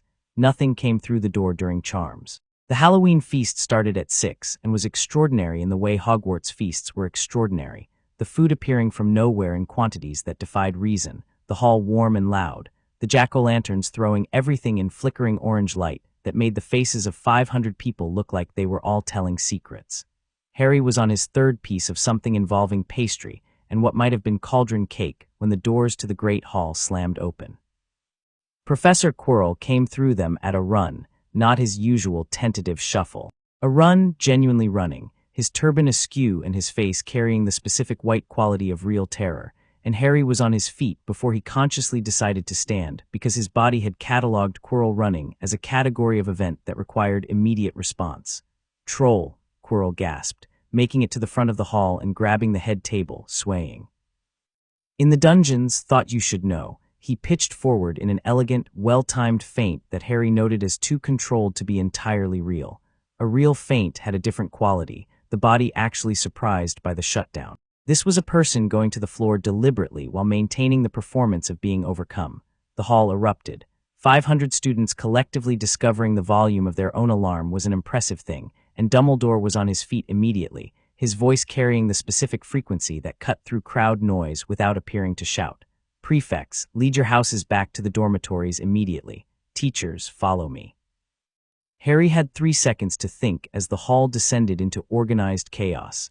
Percy was rallying the Gryffindors behind him, his prefect's badge practically vibrating with authority. Ron was standing up. Hermione was already beside Harry. Dungeons, Harry thought, but the Slytherin dormitories are in the dungeons. So either the troll is real and in the dungeons and Quirrell's performance was genuine alarm dressed in false faintness, or the troll is a distraction. He looked at Quirrell's prone form on the floor, already being attended to by Professor Sprout. Distraction, his mind said with certainty. If Quirrell wanted access to the third floor without staff supervision, he needed the staff in the dungeons. He needed a reason for every professor to go somewhere other than the third floor. He needed chaos, and a direction for the chaos to flow in. Does he actually have the troll then, Harry thought, or is the troll just a claim? And then, because his mind worked several steps ahead as a matter of practice, if the troll is real and loose, where is it most likely to be right now? He looked at Hermione. She was already thinking, he could see it. Her face had the quality it got when she was running through information faster than her expression could keep up. Hermione, he said. She's not here, Hermione said with sudden urgency. Parvati said she was crying in the girls' bathrooms on the first floor. Lavender and Parvati had an argument with her this morning, and she was upset all day. She wasn't at the feast. The troll is real, Harry's mind confirmed. Quirrell released it for the chaos and also knew someone would be in the path of it. First floor girls' bathrooms, Harry said. We have to get her, Hermione said. Yes, Harry said and turned to Ron. Come on. Ron, to his eternal credit, didn't ask questions. He turned and came. Moving against the flow of 500 students going one direction, while you were going another, was a specific kind of navigational problem that Harry solved by taking a parallel corridor that most people didn't know existed because it didn't appear on the standard floor plan and only showed up once you paid attention to the acoustic signature of the walls for long enough. They emerged 2 corridors ahead of the crowd, already on the right floor, moving quickly and quietly. Harry ran the calculations as he went. Mountain troll, 11 to 12 feet, approximately a ton, skin like rock, small brain, enormous club, basic instinct, follow noise, seek spaces, strong reaction to smell and sound. They were dangerous in proportion to how panicked they were and how confined the space was. An angry troll in a bathroom was a very particular kind of contained catastrophe. They smelled it before they saw it. Something between bad earth and something worse, thick in the corridor air. The door to the girls' bathroom was ahead. From inside, a different quality of noise, something heavy moving, something breaking, and a girl's voice cut off mid-scream. Harry went through the door first. The troll was enormous in the small space, its head grazing the ceiling, its club taking out a sink with a casual backward swing that sent porcelain across the tiles in a spray of white. It was turning. It hadn't registered them yet, was still focused on the far wall where something had already been demolished, and crouched in the corner beside a shattered sink, arms over her head, was a girl with a bushy brown hair, and Harry registered with a clarity that cut through everything else, unhurt physically, just terrified. Hey, Ron shouted, because Ron's instinct in a crisis was apparently to attract maximum attention, which was in this context actually the right call. The troll turned. 12 feet of gray-green muscle and aggression swung toward them with the particular slowness of something that didn't know it needed to be fast. Harry was already moving. Not at the troll, away from it, up. He was on the row of sinks in one step and off them in the next, getting height, because Bruce's first principle of dealing with something larger than you was, don't fight it on its terms, don't be where it expects you to be. The troll's club came up and Harry went over it and landed on its back with his knees locked against its massive shoulders, and the troll made a noise of profound indignation and started trying to reach him the way a dog tries to catch its own tail, furious, committed, and structurally limited. Harry hooked his legs and pressed both hands flat against the back of the troll's head. He didn't cast a spell. He thought about what he was doing, thought about the shape of the troll's consciousness, which was simple, which was small, which was mostly noise and reaction, and he felt the magic build in his hands and he thought, sleep, not Wingardium Leviosa, not a first-year charm. Something older, something Miriam had called intention magic, the direct imposition of will on physical reality, which she had also called the kind of thing most adult wizards can't manage without a wand and most adult wizards with a wand can't manage cleanly. She'd said it mattered that Harry could do it. She'd been right. The troll swayed. Its club hit the floor with a crash that shook the walls and sent the last intact sink off its bracket. It went down to both knees, then sideways slowly, like a building deciding to fall, and hit the floor with an impact that Harry rode down, still on its back, and stepped off as it settled. The bathroom was devastated. Everything breakable was broken. The floor was covered in water from the shattered pipes and in porcelain fragments and in the specific fine dust of demolished plaster. One of the cubicle doors was gone. Harry looked at the girl in the corner. She was staring at him with enormous eyes, not at the troll, at him. "You," she started. "Are you hurt?" Harry asked. She checked herself with the automatic assessment of someone running through a physical inventory. "No," she said, slightly bewildered by this. "I don't think so." "Good." He stepped across the wreckage toward her and offered his hand. She took it and stood up on legs that were less than steady and looked around the bathroom and then back at him. "You climbed on a troll," she said. "Yes. And what was that? What did you do to it?" "Complicated," Harry said. "Are you Lavender Brown?" "Parvati Patil." The other one, she looked up at the door. Ron had not climbed on the troll. Ron had done something that was, in Harry's assessment, entirely sensible. He'd found the largest piece of broken pipe and had been prepared to hit the troll with it, which was both the right instinct and would have had essentially zero effect, but intention counted for something. He was standing in the doorway now, piece of pipe still in hand, looking at the unconscious troll with an expression that suggested he was updating several assumptions about his life. Hermione was beside him, her wand out, looking slightly pale and completely present. "Did you just without a wand?" she said. "Yes. That's later," Harry said, not unkindly. He heard footsteps in the corridor. "Teachers are coming." The next 30 seconds were spent getting everyone positioned in ways that were accurate without being unnecessarily complicated. Parvati near the door, Ron still holding the pipe, Harry with his hands empty and his face composed. Hermione put her wand in her pocket. McGonagall arrived first. Behind her, Snape. Behind Snape, Quirrell, who had apparently recovered from his faint with admirable speed, and whose eyes went immediately to Harry before they went to the troll, which was something Harry noted and did not react to.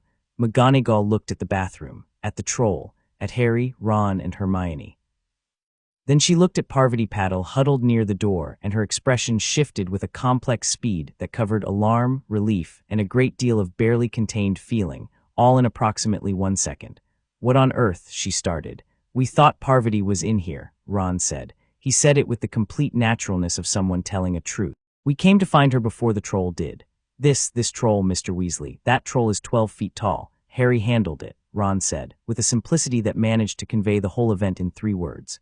McGonagall looked at Harry. Snape, behind her, was also looking at Harry, with an expression that wasn't exactly surprised and wasn't exactly unsurprised, but was something Harry filed as, absorbing new information about a person they've been trying to classify. Quirrell looked at the troll and then at Harry, and his stammer materialized. "Oh, my goodness, how did you?" "I got on its back," Harry said, looking at Quirrell directly, reached forward and put it to sleep. "It's quite large, but the skull isn't especially thick." He paused. "Sir." Quirrell's eyes held his for just a moment, and Harry felt, again unavoidably, the presence underneath, pressing against the inside of its host with a specific attentiveness. It was feeling for something, testing the edges of what Harry was. Harry held Quirrell's gaze with the same calm he'd given everything else. He wasn't performing composure. He was composed. He was 11 years old, and he had trained for 3 years with 4 of the greatest people on Earth, and he was standing in a demolished bathroom with an unconscious 12-foot troll between him and a possessed professor, and he was fine. He was thinking clearly. Not yet, his mind said. Not in a bathroom with McGonagall and Snape and a girl you just rescued. Not yet. He looked away from Quirrell. McGonagall was still doing her professional battle with her actual feelings. She settled visibly on her professional self. "You broke roughly 17 school rules coming down here," she told them. And she looked at the troll, at Parvati, unharmed in the corner. "And you possibly saved Miss Patil's life." The professional expression flickered. Something genuine came through it, briefly. 5 points each to Gryffindor, and not a word of complaint from either of you, she said, with a look at them that dared contradiction. "No, Professor," they said in ragged unison. "Get back to your dormitories. Now," she looked at Parvati. "Come with me, child." Snape watched Harry leave. Harry didn't look back to confirm it. He could feel it. The same way he could feel Quirrell's attention following him down the corridor and fading as he turned a corner, and the specific quality of that attention was not the fear he'd felt in the corridor last week, but something more calculating. Something that had just watched him drop a 12-foot troll without a wand and was revising its timeline accordingly. Good, Harry thought, revise it faster. The common room was lit high and loud when they got back, the Gryffindors having already heard that there'd been a troll and the story already growing in the telling. Percy was trying to establish order. Fred and George Weasley were contributing to disorder with the cheerful dedication of their natural calling. Harry, Ron, and Hermione came through the portrait hole, and the noise shifted toward them like light through a lens. "The troll," someone started. Handled, Ron said, with a satisfaction so complete it took the question apart. They sat by the fire, the three of them, a natural arrangement. Neville materialized from somewhere and sat on the arm of Harry's chair, which was a specific form of proximity that Neville had developed over the past weeks, always adjacent, never quite assuming he was included but always present in case he was. Harry had started factoring for it, leaving the chair arm available. What actually happened? Neville asked. He kept his voice low, which Harry appreciated. Harry told him in the quiet version enough to be honest, less than enough to be a full briefing. Neville listened with the focused attention he gave things that he was trying to build into understanding, rather than just store as facts. You put it to sleep, Neville said, without a wand. Yes, can you teach me that? Harry looked at him. Not with surprise, he'd been expecting this question in some form, had been watching Neville's quiet self-education for the past month. Not that specific technique yet, he said honestly. It requires a foundation, but the foundation we can start with now if you want. Neville looked at him with the expression that kept becoming more frequent, the one that was deciding something was actually available to him. Yes, he said, please. Ron was listening with one ear, his attention on the fire, and said without looking over, Can I do the foundation thing too? Yes, Harry said. Hermione from the other chair didn't say anything. She was very still in the specific way she got when she was sitting with a large complicated thing and working through it. Harry left her alone. He'd learned that Hermione's processing was best not interrupted, and the large complicated thing she was sitting with was the fact that she'd seen him put a troll to sleep with his bare hands, and the question that produced was big enough to need its own space. She looked up eventually. Where do you get it from? She said. The wandless magic. It's always been there, he said, since before I knew what it was, but you developed it. I had time and good instruction. Miriam Ashworth, partly, and the other teachers. She paused. You've mentioned Barry and someone who sounds like they have Batman's personality. Ron came back fully into the conversation. Sorry, did you just say Batman? Harry looked at the fire for a moment, then looked at them, Hermione sharp and present, Ron leaning forward with his elbows on his knees, Neville on the chair arm with Trevor in his lap. He thought about Diana saying, on your terms. He thought about Bruce saying, trust is a different thing from enmity. My teachers, he said, operate in a world adjacent to this one, not the wizarding world, a different kind of extraordinary. He paused. Some of them you'd recognize, some of them you wouldn't believe without seeing. Try me, Ron said. Harry looked at him. Bruce Wayne, he said. Ron stared. The Bruce Wayne, he's real. Ron's voice dropped to a specific register. Is he actually? Yes, Harry said. Ron sat back and put his hands on his head and looked at the ceiling with the expression of someone whose world had just expanded by several orders of magnitude. Right, he said. Okay, fine. Diana Prince, Harry said. Hermione was very still. The Diana Prince. She found me, Harry said, first in a park in London. A long silence. The fire crackled. Someone across the common room dropped something. You were trained, Hermione said slowly, by 2 of the 4 of them, Harry said. Ron made a noise. I was 7, Harry said. I didn't have anyone else. They found me and they took care of me and they taught me things. He said it plainly, the way you said things that were simply true. They'll want to stay out of this world's business as much as possible. There are agreements in place, complicated ones, but they know what's happening here. They're monitoring it. Hermione looked at him for a long moment. The letter you wrote in the library. The day after the corridor, Harry confirmed. And what did they say? Watch, gather, don't move until I have physical confirmation. He paused. That was 3 weeks ago. Timeline is accelerating. Because of the troll tonight, Hermione said. Because Quirrell saw what I did to the troll, Harry said. Because the thing inside him is recalculating. Because I think Quirrell just made a move tonight, cleared the staff from this floor to try the defenses, and was interrupted by the troll running the wrong direction, which is its right as a troll, and I won't hold it against it. Ron looked between them. So he's going to try again. Yes, when he thinks he has a better window. And we're going to stop him, Ron said. Not a question, just a position he'd arrived at and was stating. Harry looked at him. I'm going to stop him, he said. I'm not going to ask either of you. You're not asking, Hermione said. We're telling you. Hermione, Harry. She leaned forward with the absolute precision she got when she had decided something completely, and the conversation was about confirming, not negotiating. I know what Voldemort did to people. I've read the histories. I know what the last war cost. And I know that you're better prepared for this than probably anyone in this castle, and I'm not going to argue with that, and I'm also not going to sit in the common room while you go and face it alone because you've decided to protect us. Her jaw was set. Her eyes were completely steady. That's not protection. That's just lonely. Harry held her gaze. She was right, and he was honest enough to know it and honest enough to say it. Okay, she said. Okay, Ron agreed, with the simple finality of someone who'd been settled on this from the moment he'd picked up the length of pipe in the bathroom. Neville hadn't said anything. He was looking at the fire, his hands still around Trevor, and then he looked up and found Harry looking at him. I'm less useful than they are, Neville said, with the straightforwardness of someone who had learned to say honest things about himself without apology. But I'm also in. You're more useful than you think, Harry said, and meant it completely. Neville's expression did the thing again. The crack in the wall, the light through it. Okay then. November settled around them, and Harry spent it building the most complete picture he could of what was below the third-floor corridor, gathering the last 4 defense layers through a combination of library research, careful observation, and 2 conversations with Hagrid that were ostensibly about magical creatures, but that yielded, between the actual information and the things Hagrid accidentally confirmed when Harry asked specific questions, everything he needed. He laid it all out for Hermione and Ron on a Sunday evening in a corner of the common room with Neville present and a notice-me-not charm on the table, which was 5th-year level spellwork, and which Hermione had done in exactly 1 attempt because Hermione, when presented with something she needed to do, simply did it. 9 layers, Harry said. Here's what we know. He talked them through it, Fluffy and the music, Devil's Snare and the light, the enchanted keys and the need to catch the right one, the life-size chessboard, which was the part that made Ron's eyes sharpen with sudden intent in the way they'd never quite done in an academic context. Harry noted this, filed it. The chessboard, Ron said. Giant full pieces, lethal if played wrong. Yes, Ron was quiet for a moment running it. Harry watched him, the specific focused quality that he'd only seen Ron apply to Quidditch strategy discussions before now, that same unself-conscious depth of thinking that appeared when Ron was on territory that was actually his. You'd need to sacrifice major pieces, Ron said, early, before they were under threat.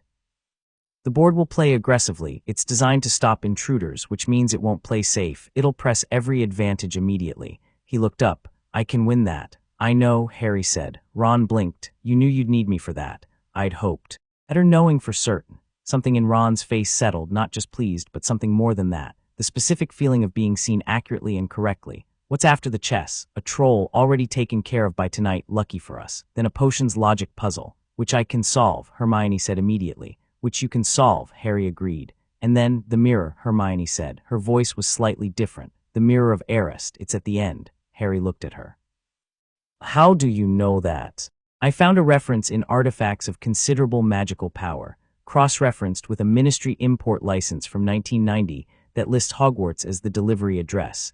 Cross-referenced with 3 remarks Dumbledore's made at meals this term that only make sense if he's been thinking about desire and its relationship to protection. She paused. I've been following it for 2 weeks. Harry looked at her for a moment and felt something that was genuinely close to what Barry had once described as finding your people. That's exactly right, he said. But you knew about the mirror already, she said. It wasn't accusatory, just precise. I suspected it, I wasn't certain. So you were 90% and I got you to 100. Yes, she allowed herself a small, satisfied expression. Good, what's the mirror? Ron asked. It shows you what you most desire, Harry said. And Dumbledore has somehow made it so that only a person who wants the stone but doesn't want to use it can actually retrieve it from the mirror. He paused, then said the thing he'd been sitting with for 2 weeks, the thing that made this whole architecture strange. Dumbledore is brilliant. This is a genuinely clever protection. It's also, and I say this with complete respect, completely mad as a security system for an object that powerful. He might have limited options, Hermione said thoughtfully. He might have, Harry agreed, or he might be testing something. He looked at the table where his notes were laid out. Either way, it doesn't change what we need to do. Which is what exactly? Ron asked. At what point do we actually go? When Quirrell moves, Harry said. Not before. If we go in before he moves, we tip him off and he has the advantage of home territory and the back of his head. He paused. If we go in after he moves, we're behind him through the defenses and we're trying to catch up. Neither is good. He looked at them. We need to be in the corridor right when he goes through the door. Ahead of him but close enough that he doesn't know we're ahead. We stay ahead through every layer and we reach the mirror first. And then, Hermione said. Harry picked up his quill and turned it over. Then I deal with what's there. Not alone, she said. He looked at her. She held his gaze with the same completeness she'd had by the fire. He thought about the park bench and the photograph in his shoe and 3 years of people who had made him what he was, and about the fact that what they'd made him wasn't a person who needed to do everything alone. It was a person who knew what he was doing and knew who to do it with. Not alone, he agreed. 2 weeks passed, and December's cold arrived in the castle with a new seriousness. Frost on the inside of the stone window frames in the mornings, the lake locked in a stillness that went down deeper than cold. The Quidditch season was in full force. Harry had played his first match against Slytherin in November and caught the snitch in 11 minutes, which Wood had described as the most efficient seeking I've ever seen in 30 years of watching Quidditch. And Harry had decided not to point out that Wood was 15 and 30 years of watching Quidditch was a mathematical stretch. In potions, Snape had stopped trying to wrong-foot Harry and had started doing something more interesting, assigning him problems that were extensions of the curriculum, beyond what anyone else in the class was doing, with the specific quality of a man who needed to know exactly what he was dealing with, and had decided that assessment by challenge was the most reliable method. Harry rose to each one, not because he was performing, but because they were genuinely interesting, and Snape's extended problems had an elegance to them that the basic curriculum lacked. After one such class, Snape detained him. Not dramatically, just a look over the class as everyone else filed out that meant, stay. The dungeon emptied. Snape moved around his desk with the deliberate economy he brought to everything and stood looking at Harry the way he'd looked at Harry's cauldron in October, with the contained attention of someone who had made several preliminary determinations and was moving toward a final one. Your protective instincts are well developed for someone your age, Snape said. Harry looked at him. Sir, the troll, you went toward it rather than away from it. A pause. Most children run. Running wasn't going to help Parvati Patil. No, Snape said. It wasn't. He moved behind his desk and stood with his hands flat on it. You know that something is wrong with Quirrell. Harry was still, not startled. He'd considered the possibility that Snape had worked it out independently, thought it was likely in fact, and had a prepared response ready. What makes you say that, sir? Because you have been watching him since the first night of term with the sustained attention that people give things they're trying to fully understand, and you have been doing it very carefully, and you have been doing it in ways that a normal 11-year-old would not know how to do. Snape looked at him. His black eyes were absolutely steady. I have also been watching him. A silence. Outside, the dungeons were cold and very still. I don't know what you know, Harry said carefully. I don't know what you know, Snape replied, but I'm suggesting that you not act alone. And I'm suggesting something moved in his face, not softness. Something older than softness, something that had been through too much to be soft, but that was, underneath the damage, genuinely concerned. I'm suggesting that the world is not divided neatly into people who can handle themselves and people who need protecting, and that even people who can handle themselves benefit from. I know that, Harry said. I've always known that. Snape looked at him. I don't work alone, Harry said. I never intended to. He paused. But I do need to know whose side you're on, Professor. Not what I can infer, what you'll actually say. A very long pause. Snape looked at him with an expression that was reading something in Harry's face the way Harry read things in other people's faces, looking for what was real, for what was underneath the surface. Harry let him look. Your mother, Snape said finally. It landed quietly, with a weight that was everything it said it was. I was on your mother's side. Harry held that. Let it be what it was. Okay, he said. That's all, Snape said. Slightly thrown. You just told me a true thing that cost you something to say, Harry said. That's enough. He picked up his bag. When the time comes, Professor, and I think it will come soon, will you be in a position to help from where you are, or will you need to be directly involved? Snape looked at him for a moment. From where I am, he said. If I position correctly, I can slow things without being obvious about it. Then that's what we need, Harry said. When Quirrell moves toward the 3rd floor, if you can create a delay anything, a few minutes, that's more useful than anything else you can do. Snape studied him. You have a full plan. I have a complete picture, Harry said. The plan is still developing. He went to the door, stopped. He's not fully there, he said, without turning around. What's in Quirrell? It's strong, but it's not whole. Whole would be scarier. He looked back. I think you know what I mean. Snape was looking at him with an expression that was several things at once: recognition, something grief-adjacent, and the specific controlled quality of a person watching a child carry a weight that the child is genuinely able to carry but that the adult finds unbearable to observe. Yes, Snape said. I know what you mean. Harry nodded and walked out. He wrote to Bruce that night. The letter was short. It said, timeline closing, identified additional ally in structure, moving to active monitoring phase, will write before I move. H. And then below that, in his own hand, not Bruce's shorthand, Diana was right about the direction thing. I know what I'm fighting for. That makes it simple. He sent it with his owl and went to find Ron and Hermione. The last day of November, Harry went back to the 3rd floor corridor at 5 a.m. not to go in. just to stand at the door with his senses fully open and feel the defensive layers from the outside one more time, building the complete tactile map that he'd carry in when the time came. He could feel all 9 layers now, could feel the specific frequency of each one, could feel where the transitions between them were and how they'd respond to him. He was standing there in the pre-dawn dark, his hand not quite on the door, when he felt something else. Not from behind the door, from behind him. He turned. At the end of the corridor, barely visible in the dark, Dumbledore stood in his robes, hands folded, watching him with those careful blue eyes that twinkled and worked very hard not to show how much they were paying attention.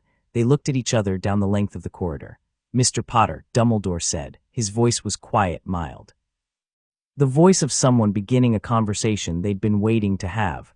"Professor," Harry said. A pause. Dumbledore's eyes moved to the door behind Harry and back to Harry's face and did not pretend they hadn't made the trip.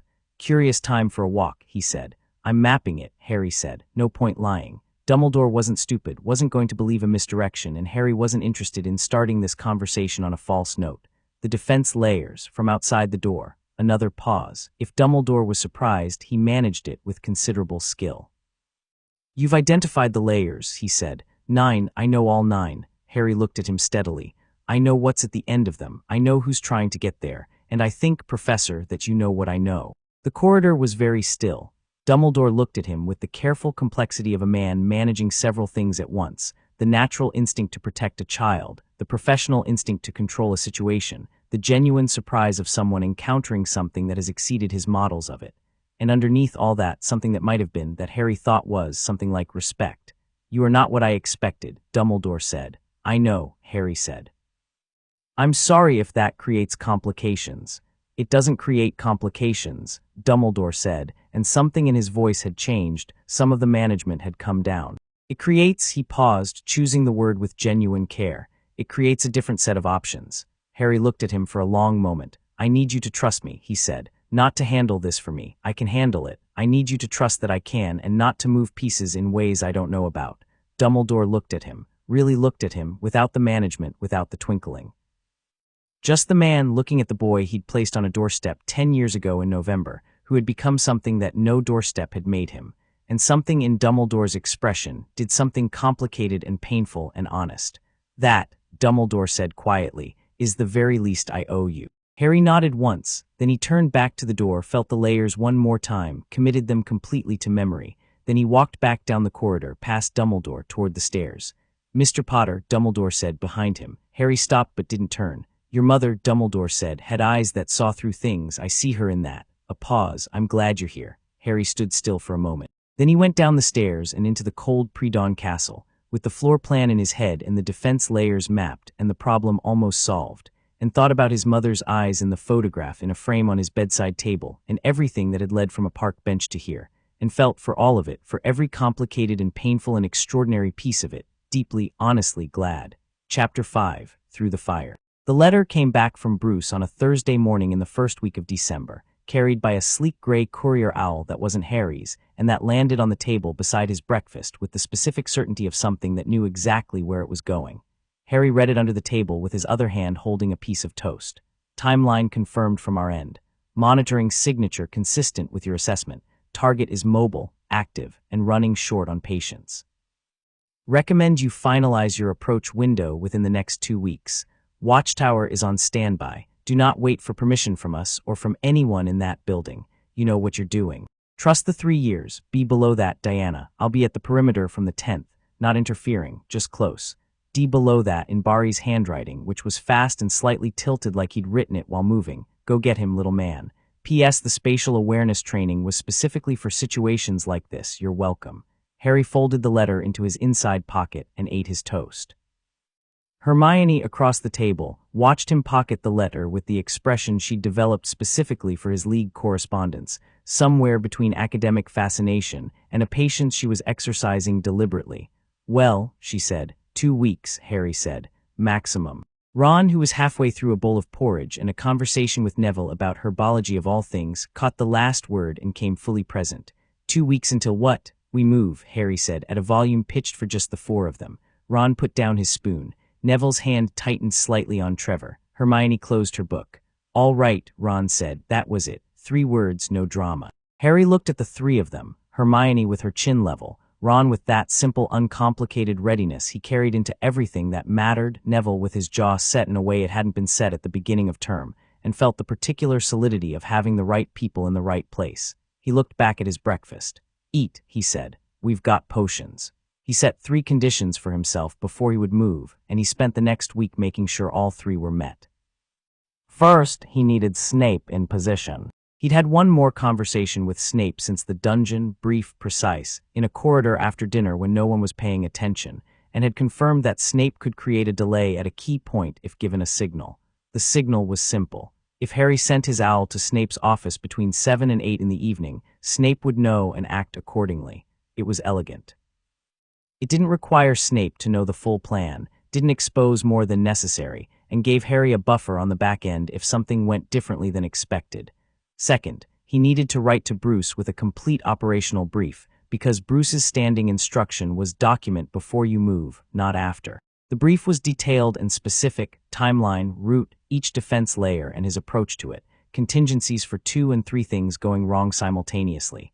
He wrote it on a Sunday afternoon and sent it before dinner and felt the specific quiet of something that was fully prepared.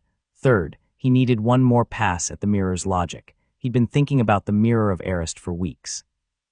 The mechanic was elegant. Only a person who wanted to find the stone without wanting to use it could get it from the mirror, which meant that anyone trying to get the stone for personal power would see themselves using it, not holding it, and could never make the mirror give it up. The stone would only materialize in the pocket of someone who wanted it for the right reasons. Harry spent a long time on what he would see when he looked in the mirror. Not his desire for the stone, he genuinely didn't want it for himself, had no interest in it past this thing needs to not fall into Voldemort's hands. That part of the mechanic was clear.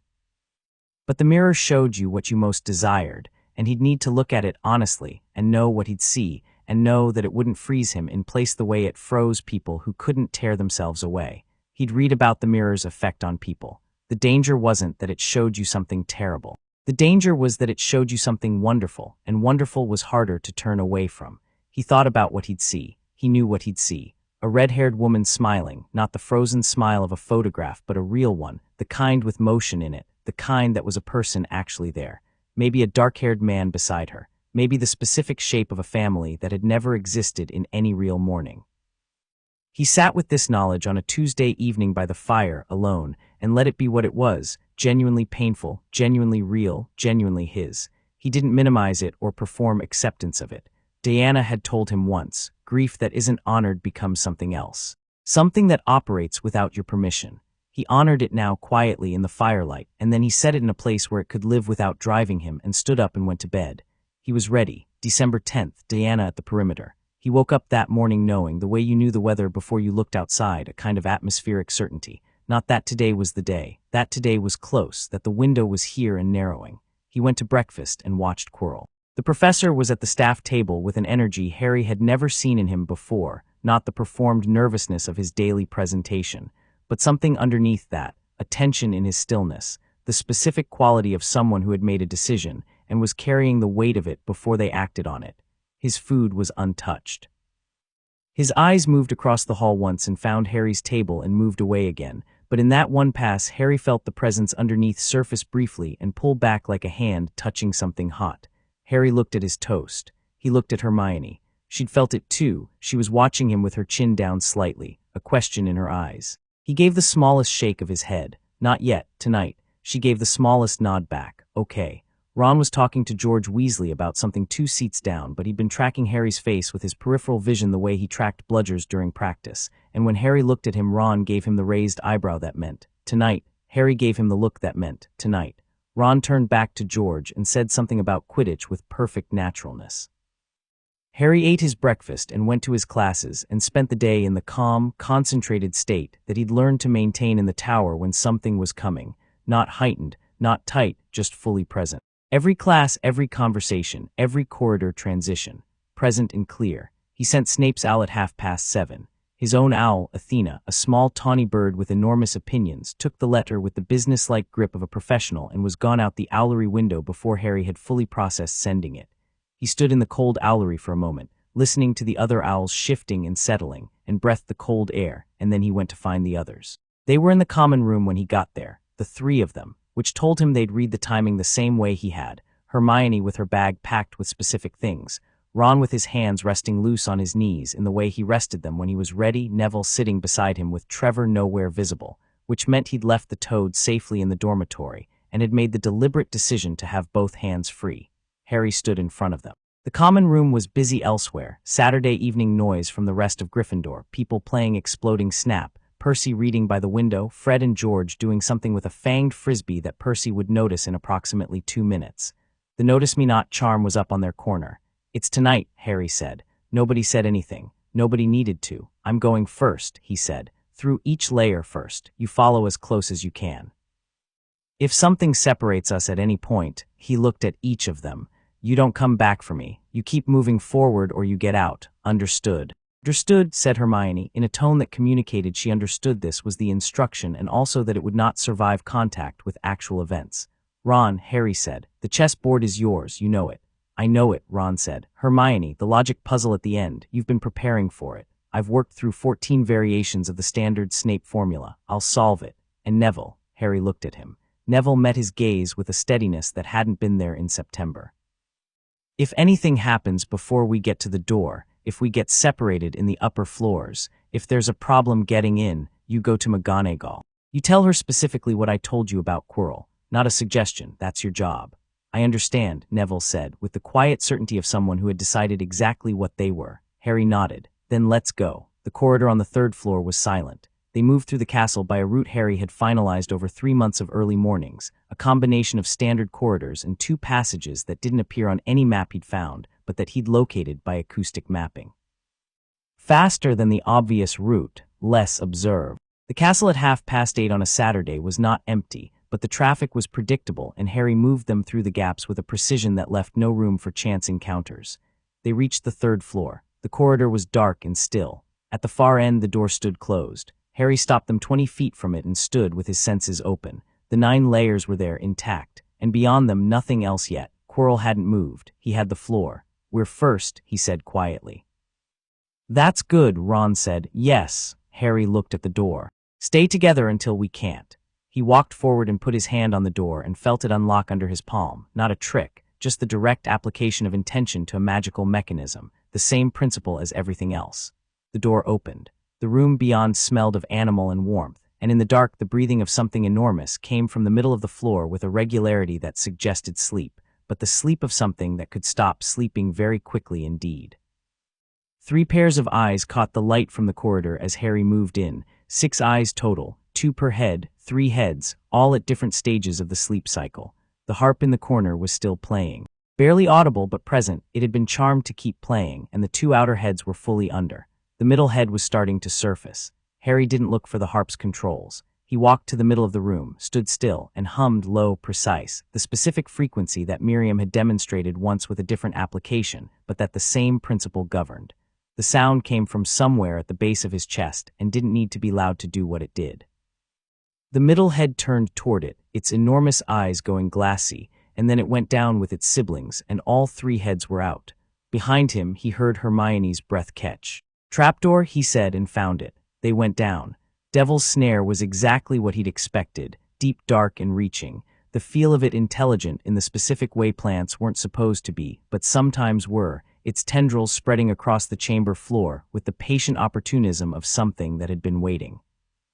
Harry dropped into it without hesitation and felt it begin to close around him and called light, not a full lumos, something brighter, something from the same direct intention as the troll, and the Devil's Snare recoiled from it with the shocked speed of something that hadn't met this kind of light before, and in 30 seconds the floor was clear.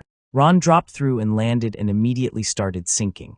"Relax," Harry said, already out. "Don't fight it, go limp. Don't fight the man-eating plant," Ron said. "Great advice, very reassuring. It's not man-eating, it's extremely man-holding." Harry pulled him clear. Hermione came through already calm, had remembered what she'd read about Devil's Snare, was already doing the right thing. Neville came through and froze for exactly 2 seconds and then deliberately went limp, because Neville had been building himself toward exactly this kind of decision for 3 months, and when it arrived, he made it. They moved through the chamber and into the next. The keys. Hundreds of them flooding the ceiling of a long dark room, moving in patterns that looked random but weren't. Harry spent 20 seconds watching, finding the structural logic in the flight paths, identifying the oldest Nimbus broomstick leaning against the wall and the lock in the door ahead. The right key would be the one that moved slightly wrong, charmed to look like the others, but with the specific irregular wing beat of something that had been used and repaired. He found it in 40 seconds. It took him 30 more to catch it, which was longer than the troll, because keys were faster and more erratic than trolls. Ron nearly got hit twice by a diving wing beat from a particularly aggressive flying key protecting its area of the ceiling, and dealt with this by tracking it with his eyes, and then moving in the exact opposite direction at the precise right moment, which was pure instinct and exactly right. The door opened. The chess room was enormous, and the pieces were enormous, and the quality of stillness in the room was the stillness of something that had been waiting patiently for a long time and knew how to wait. Ron stopped in the doorway. Harry stepped aside. He watched Ron look at the board, really look at it, the way Ron had looked at three-dimensional chess at the Weasleys' home in the books Harry had read, the way Ron looked at nothing else with quite the same depth. His eyes moved across the pieces, and his face went into the focused expression that Harry thought was the most purely Ron thing about him, the expression that the casual chattiness and the ginger humor usually lived in front of. "Give me a minute," Ron said. They gave him a minute. Ron walked along the edge of the board, looking at the white pieces, then came back to the starting point. Then he said, "Harry, you're a bishop. Hermione, rook on the left. Neville, stay in the back row. You're a pawn. You don't move unless I say." Neville nodded and went where he was told without argument. "What am I?" Harry asked. "I said bishop." Ron looked at him. "You're quick and you cover the diagonals. Don't be clever about it. Just go where I tell you." Understood. They took their positions. The black pieces stirred. The board recognized them. A deep stone voice said something that wasn't in English, and the white pieces moved forward in the expected opening aggression. Pressure from the center, exactly what Ron had predicted. Ron's face was completely still. He played. Harry followed his instructions without question, moved where Ron pointed, trusted the logic he couldn't fully see himself. Ron sacrificed his first piece a knight on the third move, which looked wrong to Harry and clearly looked wrong to Hermione because she made a small sound, and Ron said, "I know," without looking up, and took a black rook on the next move with the diagonal Harry had just opened for him. The board was complicated in 3 minutes and decisive in 7. Ron gave up his queen, actually said the words, "I'm sacrificing the queen," with the calm of someone accepting an operational cost, and the resulting position left the black king in a corner that it couldn't exit in the next 4 moves regardless of what it did. 2 moves later, checkmate. The black pieces stopped. The door on the far side opened. Ron let out a long breath that he'd been holding for 7 moves. "That was," Hermione said, and then stopped, because her vocabulary had apparently caught up to her feelings and found a gap where the right words should be. "Yeah," Ron said, with the slightly dazed quality of someone emerging from somewhere very focused. "You sacrificed the queen immediately," Harry said. "You knew from the position. The board was going to take it within 3 moves anyway. Better I do it on my terms." He looked at Harry sideways. "Someone told me that this term." Harry felt something that took him a moment to identify as pride, not in himself but in Ron, which was a different thing, a better thing. "Come on," he said. The troll chamber was already dealt with, as Harry had told them it would be. It was unconscious in the corner, still there from the Halloween incident, which he'd confirmed earlier in the week by checking the magical signature through the door. They walked past it, and Hermione kept a hand on her wand, and Harry kept his eyes on the way ahead. Then the fire. 2 walls of it, black fire ahead, purple fire behind, both springing up the moment they crossed the threshold. The room between them was lit in the specific double light of fire that didn't produce heat in the normal way, and on a table in the middle were 7 bottles of different sizes and shapes, and beside them a rolled piece of parchment. Hermione was already moving. She unrolled the parchment with the precise economy of someone who had been waiting for this and read it once, twice, and then began moving along the bottles with her eyes and fingers, not touching, just measuring and reading. Harry stood back and let her work and felt the fire at his back and the door ahead and the magical architecture of the whole defense structure around him, all 9 layers, and underneath everything the specific quality of what lay at the end. He could feel the stone. Not see it, not yet, but feel it, the density of it, the weight of it in the magical fabric of the room ahead.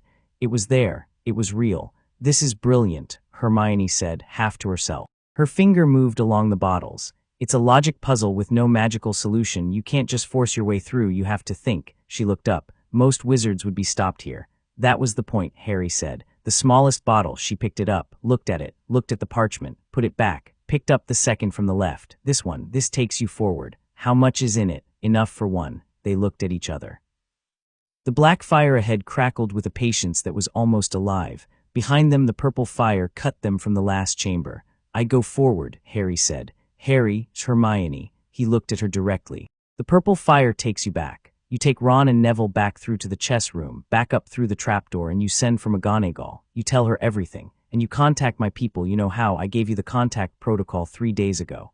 "I know the protocol," she said tightly. "Then you know what to do." "You said not alone," she said. "This is the part that has to be alone," he said, and there was nothing apologetic in it, no weakness, just the plain shape of the truth. "What's behind that fire is between me and Voldemort, and there is nothing either of you could do that would change that outcome except be in danger. That's not a risk I'm taking." He paused. "You know I'm right." She looked at him for a long time, this girl who had sat across from him on the Hogwarts Express and read Hogwarts, a history, and asked careful questions, and had become in 4 months one of the people whose judgment he trusted most in the world. "I know you're right," she said. It cost her to say it. He looked at Ron. "Get them out," Harry said. Ron held his gaze. His face was doing the thing it did when he decided something completely, the thing without noise or performance. "Get yourself out the other side," Ron said. "That's the plan." "Good." Ron stepped back. Hermione grabbed Harry's arm before he could turn. She held it for exactly 1 second, not to stop him, just to hold it, then let go.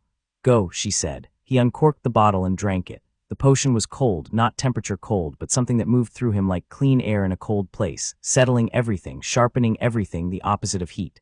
He stepped through the black fire. It didn't burn. It was cold, actually, the magic of it reading something in him and making its determination in the half-second of transit.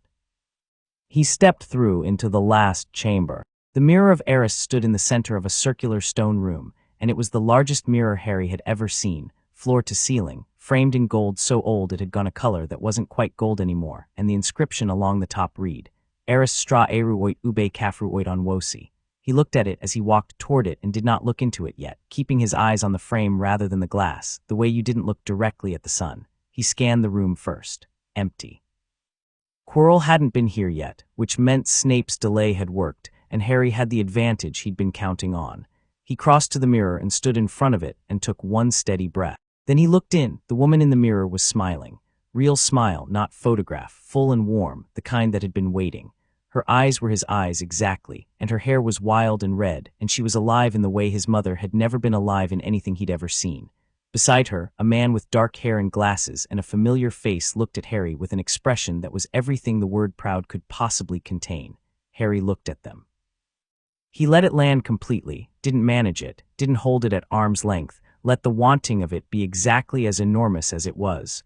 It was enormous. It was the biggest thing in him, had always been the biggest thing, this specific shape of absence that had been there since before he knew what absence meant.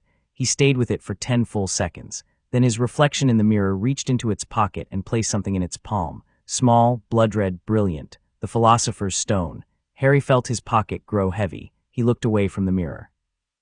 The stone was in his hand, real, dense, warm in the way things were warm that had been warm for a very long time.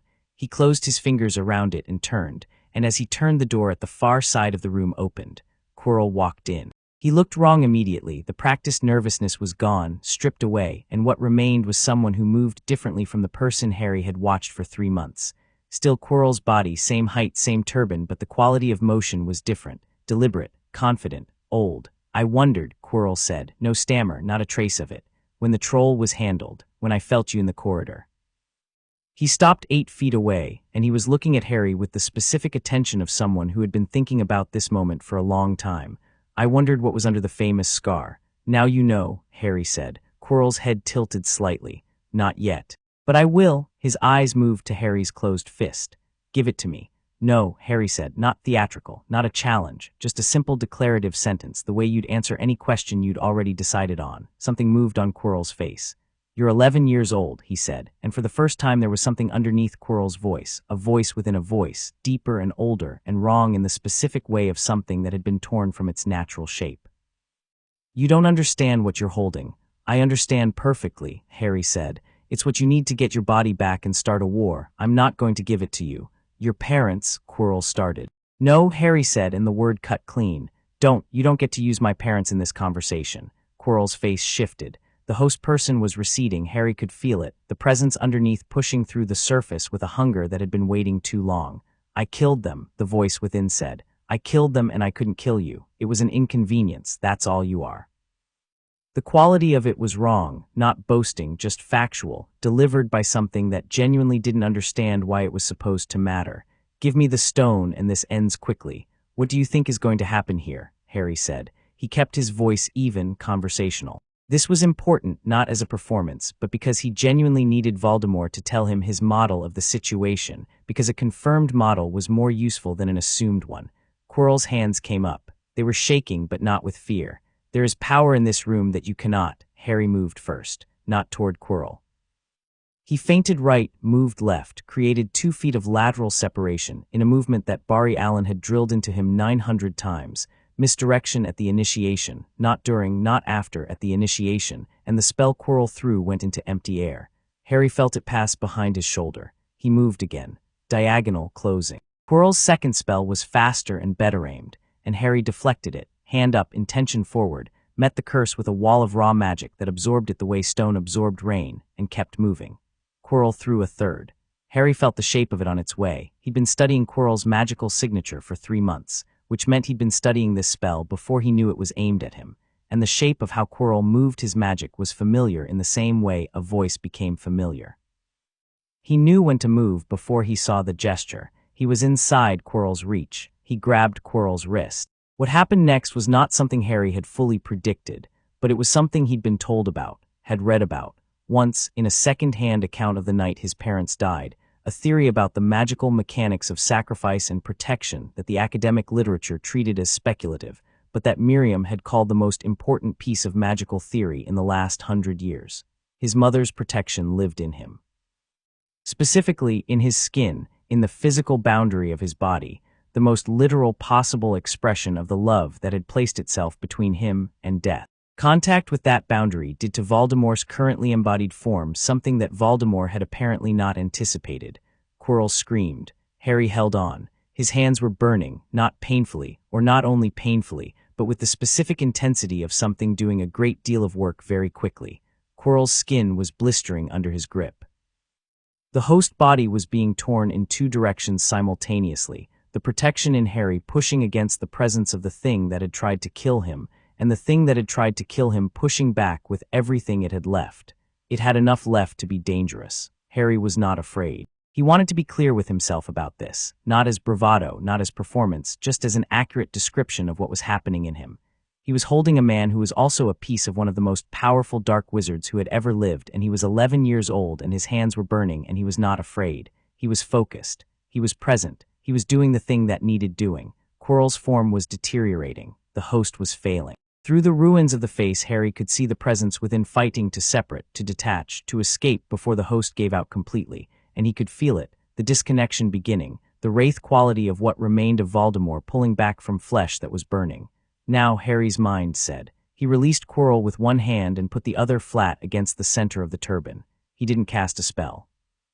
He pushed, not physically, through his palm. He pushed the intention of the protection outward from the center of his being, focused through the direct contact of his skin with the thing it was meant to protect against. It was the same principle as the troll, the same principle as all the wandless work, magnified and specific, and what it did was this. It pushed Voldemort out, not out of the castle, out of the body. The screaming was very loud for a very short time. Then Quirrell dropped. Harry stood over him. His hands were still burning, a deep internal heat that was already fading. The room was very still.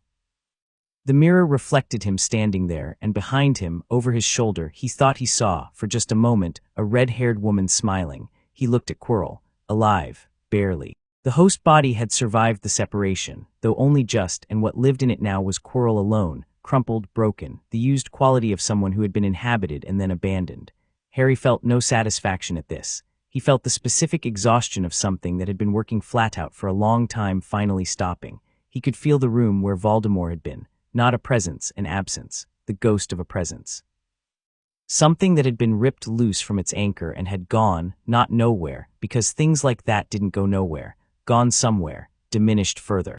Alive still because things like that stayed alive with a tenacity that Harry thought was the purest possible expression of what they were, but gone from here, gone from this body, this room, this night. Harry opened his fist. The stone sat in his palm, blood-red and brilliant, completely ordinary-looking, and he looked at it for a moment and felt its weight. He put it in his pocket. He crossed to Quirrell and checked for a pulse. Present weak. He was going to need medical attention within the hour, or he wasn't going to be fine, and Harry was going to make sure he got it regardless of what he'd done, because he wasn't the League's son for nothing, and the League didn't leave people to die on the floor.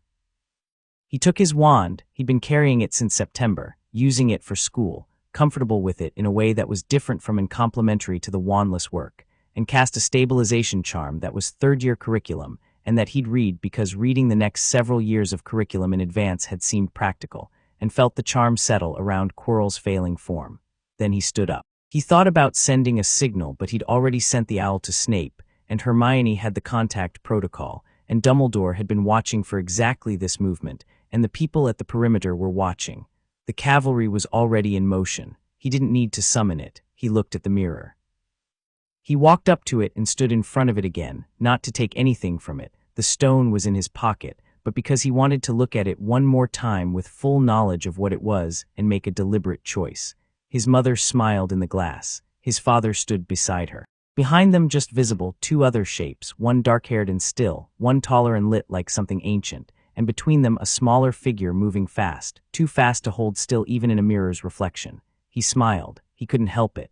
It came up from somewhere genuine and surprised him slightly with how complete it was. "I'm all right," he said to the mirror, which was a strange thing to say and was also exactly the right thing.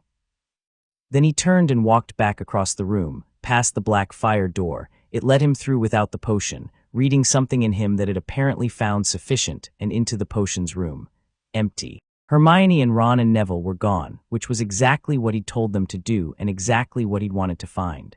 He walked through the troll chamber, across the chessboard. The pieces were all back in starting position, the board resetting itself with the slow dignity of a system that took its job seriously, through the key chamber, through the devil's snare chamber, and pulled himself up through the trapdoor into the corridor. Snape was there, not waiting dramatically. Just standing in the corridor with his robes, looking at Harry with an expression that absorbed the state of him, the burned hands, the exhaustion, the specific quality of someone who had done something large and said nothing for a moment. "Done," Snape said. "Done," Harry said. "Quirrell. Alive, needs medical attention, needs it quickly." Snape moved. He went past Harry toward the trapdoor with the focused efficiency of someone who had been holding themselves ready to be useful, and had just been given the specific form that useful would take. "Go to the hospital wing," he said, without looking back. "Now, don't stop, don't let anyone delay you." "There's someone else you should know is here," Harry said. Snape stopped, looked back. "Deanna Prince," Harry said. "Perimeter, she won't come in unless I ask her to. She's been there since this morning." Something in Snape's face processed this with the specific quality of someone encountering a fact that expanded the scale of a situation they'd thought they understood. He looked at Harry for a moment. "The Watchtower Accord. She's outside the line," Harry said. "She honored it." Snape nodded slowly. "Go to the hospital wing, Potter." Harry went. The corridor was empty and the castle was late-night quiet, and he walked through it with the stone in his pocket, and his hands still carrying the fading heat of what had happened, and his mind in the specific state it got when he was coming down from something, not flat, not empty, but very clearly itself, like a bell after it had finished ringing. He thought about his mother's face in the mirror, the way it had moved. He thought about the size of what Voldemort had been, even diminished, and knew it wasn't over, knew it with the complete clarity of someone who had studied the history, and understood that this was one battle in a longer thing, not the end of the longer thing. He'd stopped it tonight, bought time, disrupted the timeline significantly, but the something that had been Voldemort was out there and would keep being out there, would find other hosts, other methods, other approaches, because that was what it did. He thought, this is what I came here for, not just to survive it, to do something about it.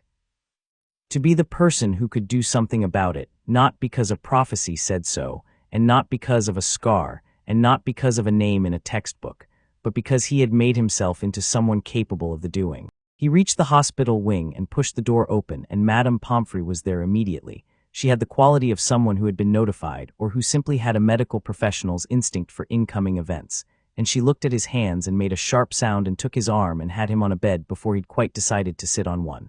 "What happened to your hands?" "Contact with a hostile magical presence," he said. "The burning should fade. It's already fading."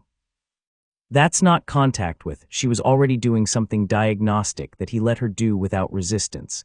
You're telling me you physically contacted? Yes, Potter. I'm fine, he said. Really.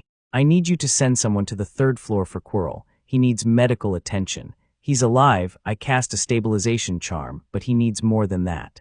Madame Pomfrey stared at him. Then she seemed to assess the complete situation, the burns, the exhaustion, the unnerving calm of someone who had done something enormous and was sitting with it without drama, and made the specific decision that medical professionals made when they encountered a patient who needed caring for but who was not fundamentally in crisis. She sent a message.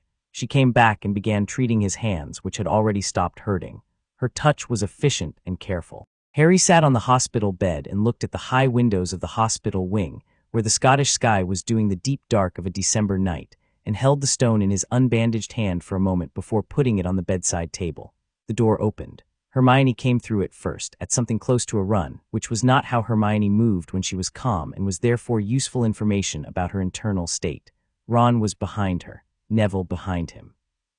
She stopped at the side of the bed, looked at him, looked at his hands, looked at his face. "You're all right," she said. "I'm all right. You're actually all right. Hermione," he held her gaze. "I'm all right." She sat down on the chair beside the bed with the specific quality of someone whose legs have decided to stop negotiating. Ron leaned against the wall behind her and exhaled in one long, structured breath. Neville stood at the foot of the bed and looked at Harry with the expression that had been becoming more frequent, the expression that was deciding things were actually allowed to work out. "What happened?" Hermione said, composed again, wanting to understand. "He's gone," Harry said, "not destroyed." Displaced, he was already diminished. This diminished him further, buying time, not ending it. And the stone, Harry put it back on the bedside table, blood-red, small, brilliant. "Dumbledore's going to want to decide what to do with it. I'll tell him I have it in the morning."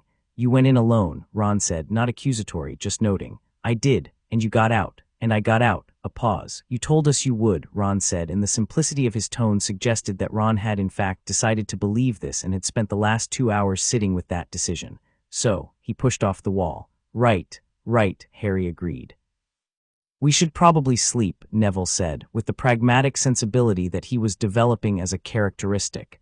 "Probably," Harry said. "I'm not sleeping," Hermione said. "No," Harry agreed. "Me neither." They sat in the hospital wing in the late December dark, the 4 of them, and outside the windows the Scottish mountains were doing their permanent ancient thing, and somewhere out in the world Diana was at the perimeter, and Bruce had been awake in the tower for hours and Barry had sent a message that was sitting in Harry's owl's pouch, and that Harry would read tomorrow, and that would say something warm and irreverent that would make him laugh.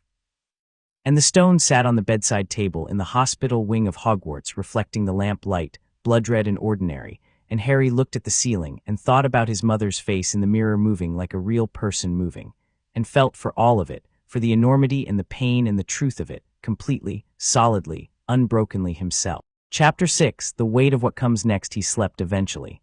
3 hours, maybe 4, the deep and dreamless sleep of someone whose body had decided the argument was over. When he woke, the hospital wing was full of morning light, and Madame Pomfrey was moving between beds with the quiet efficiency of someone who treated the early hours as personally owned, and Hermione was asleep in the chair beside him with her chin on her chest, and a book open in her lap that she'd apparently been reading until her body overruled her.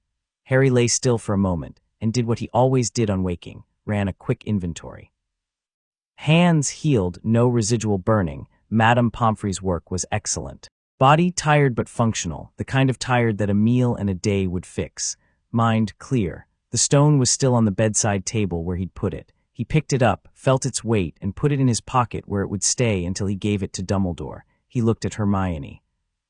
She'd gotten about 5 hours in the chair, which he thought was both insufficient and very her. She'd stayed because she'd decided to stay.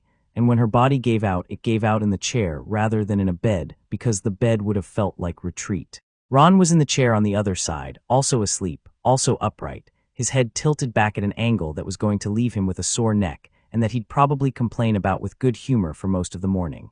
Neville had found a spare bed 2 down from Harry's, and was sleeping in it with the particular neatness of someone who had been raised to make a small footprint. Harry got up quietly, found his shoes, and stood at the window. The grounds were white.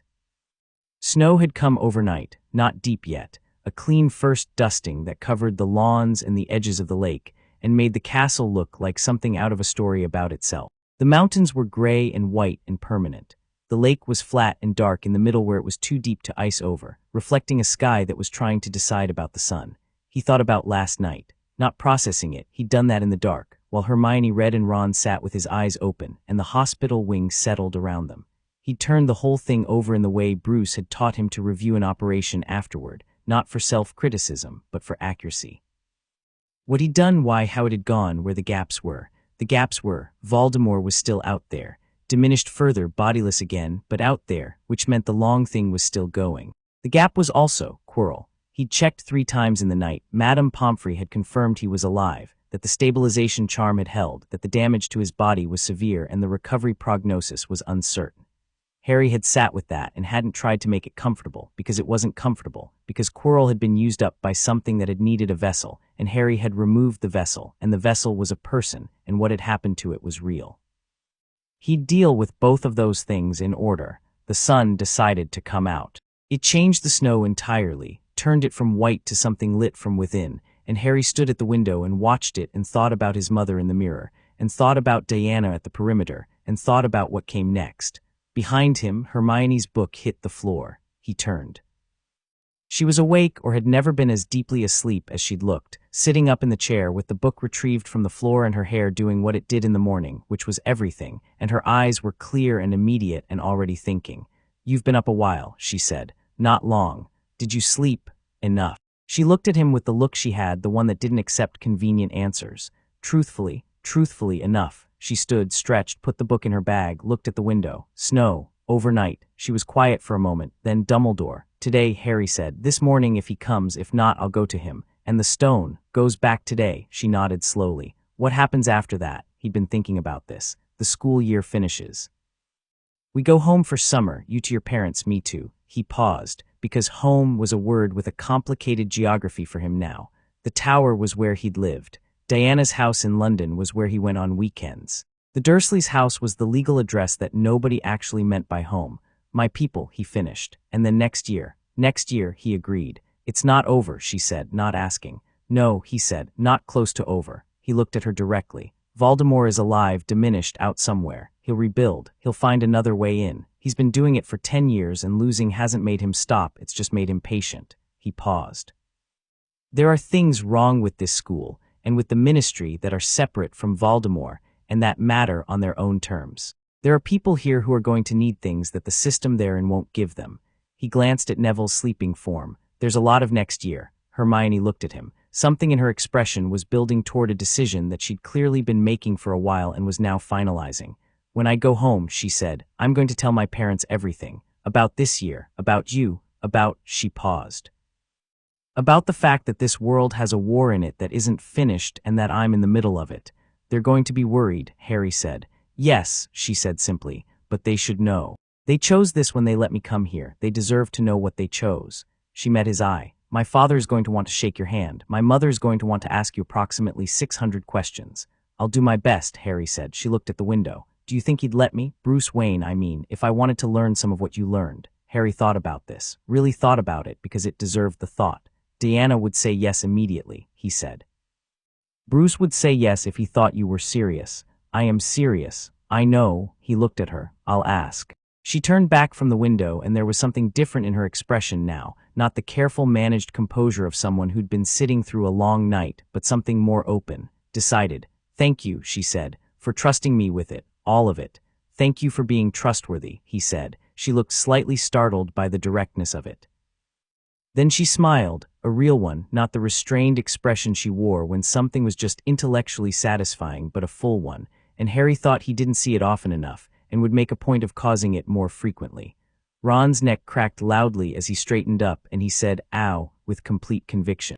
Dumbledore came at 10. Harry heard him before he saw him, the specific quality of footsteps that carry authority without announcing it, the footsteps of someone who moved through a space they were completely comfortable in and who had been thinking about what they were walking toward for a while. The hospital wing door opened, and Dumbledore came through it in robes of deep blue, half-moon spectacles, silver beard, and the careful face of someone managing several things at once. Harry was sitting up on the bed. Hermione and Ron and Neville were in their chairs, present and staying. He hadn't asked them to leave, and they hadn't offered. Dumbledore looked at the 4 of them. His eyes moved to Harry last and stayed there. He pulled a chair to the bedside and sat in it with the ease of someone for whom sitting in hospital chairs was a professional habit, and for a moment neither of them said anything. Then Harry reached into his pocket and put the Philosopher's Stone on the bedside table between them.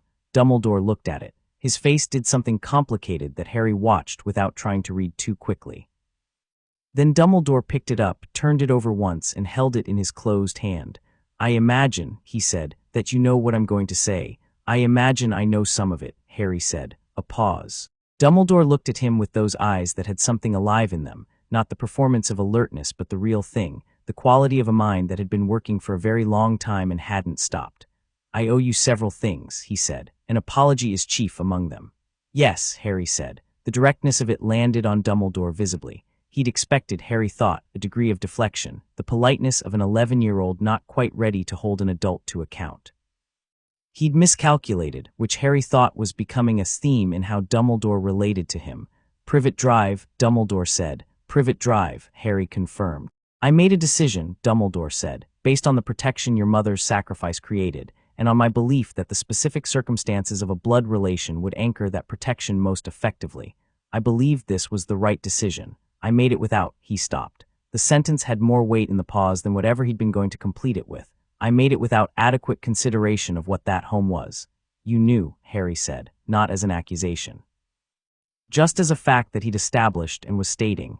"I knew some of it," Dumbledore said. "You placed me there knowing it wasn't good," Harry said. "Because the protection was more important than the place."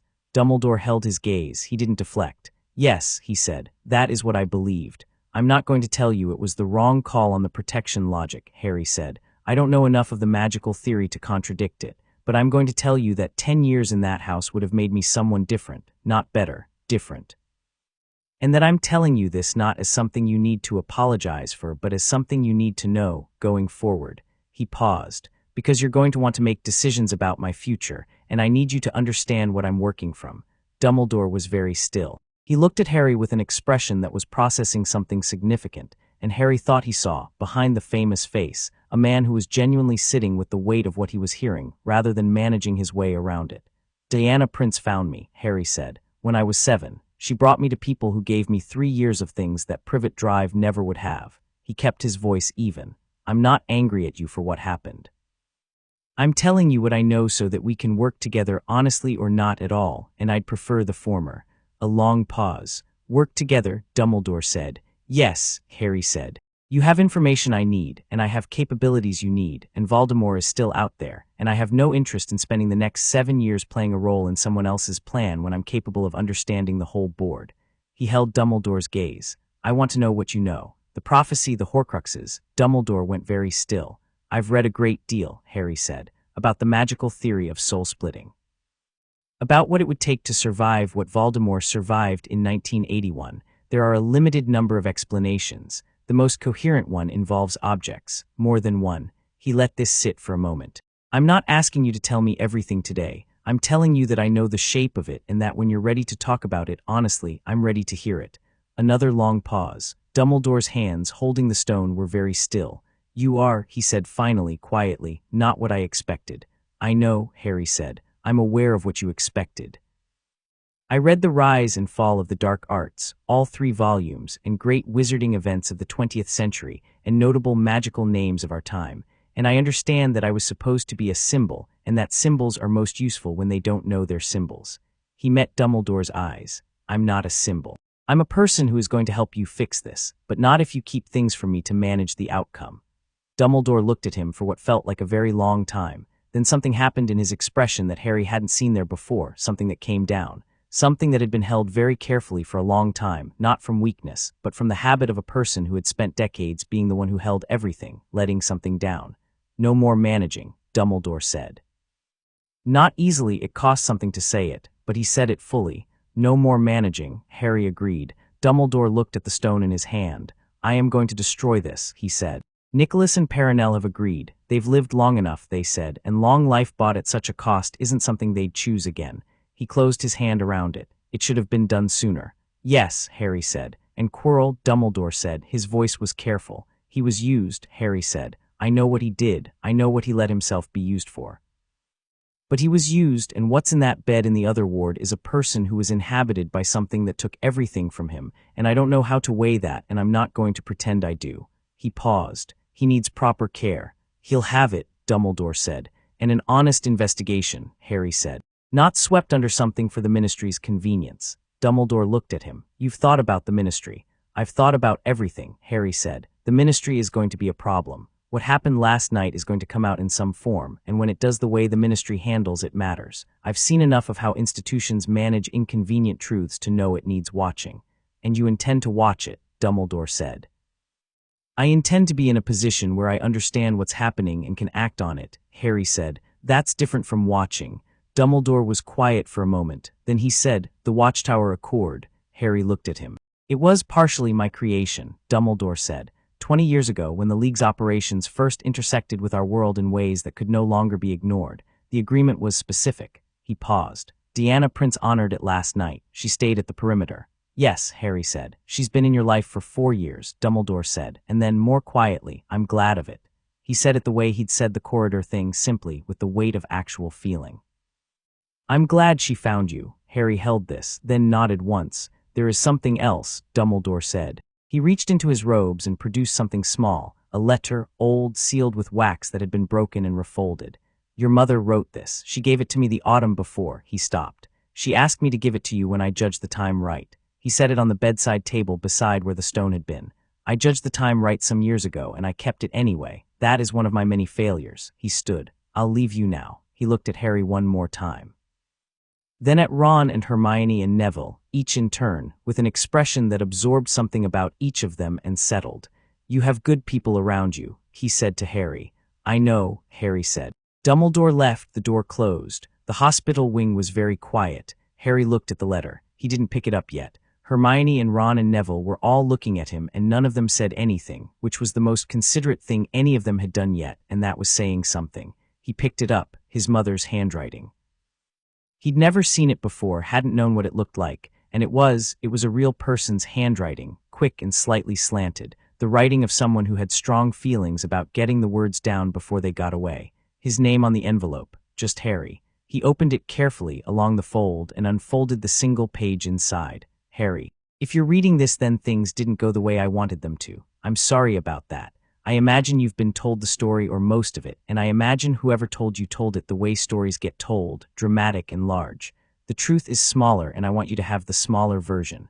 I chose it. That's the main thing. You were 1 year old, and it was the clearest thing I've ever known. There was nothing brave about it. It was just obvious. The way things are obvious when you love something so much it changes the math entirely. You were worth any equation. I don't know who you are by now. I don't know what shape you're in or who's been with you or whether anyone has taken proper care of you. I hope so. I hope you found people worth finding. If you're angry, be angry. If you're sad, be sad. Those are both the right response to this, and anyone who tells you otherwise doesn't understand how things work. You were the best thing. Love, Mum." He read it twice. The hospital wing was very still. Outside the window, the snow was still doing what snow did, sitting there, permanent in its temporary way, lit from within. He refolded the letter along its original folds and put it inside his jacket close.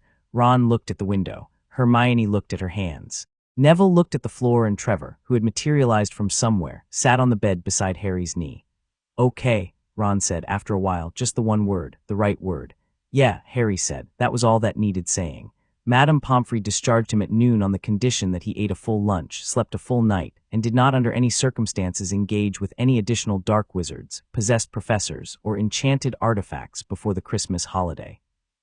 He agreed to all three with a seriousness she found slightly suspicious.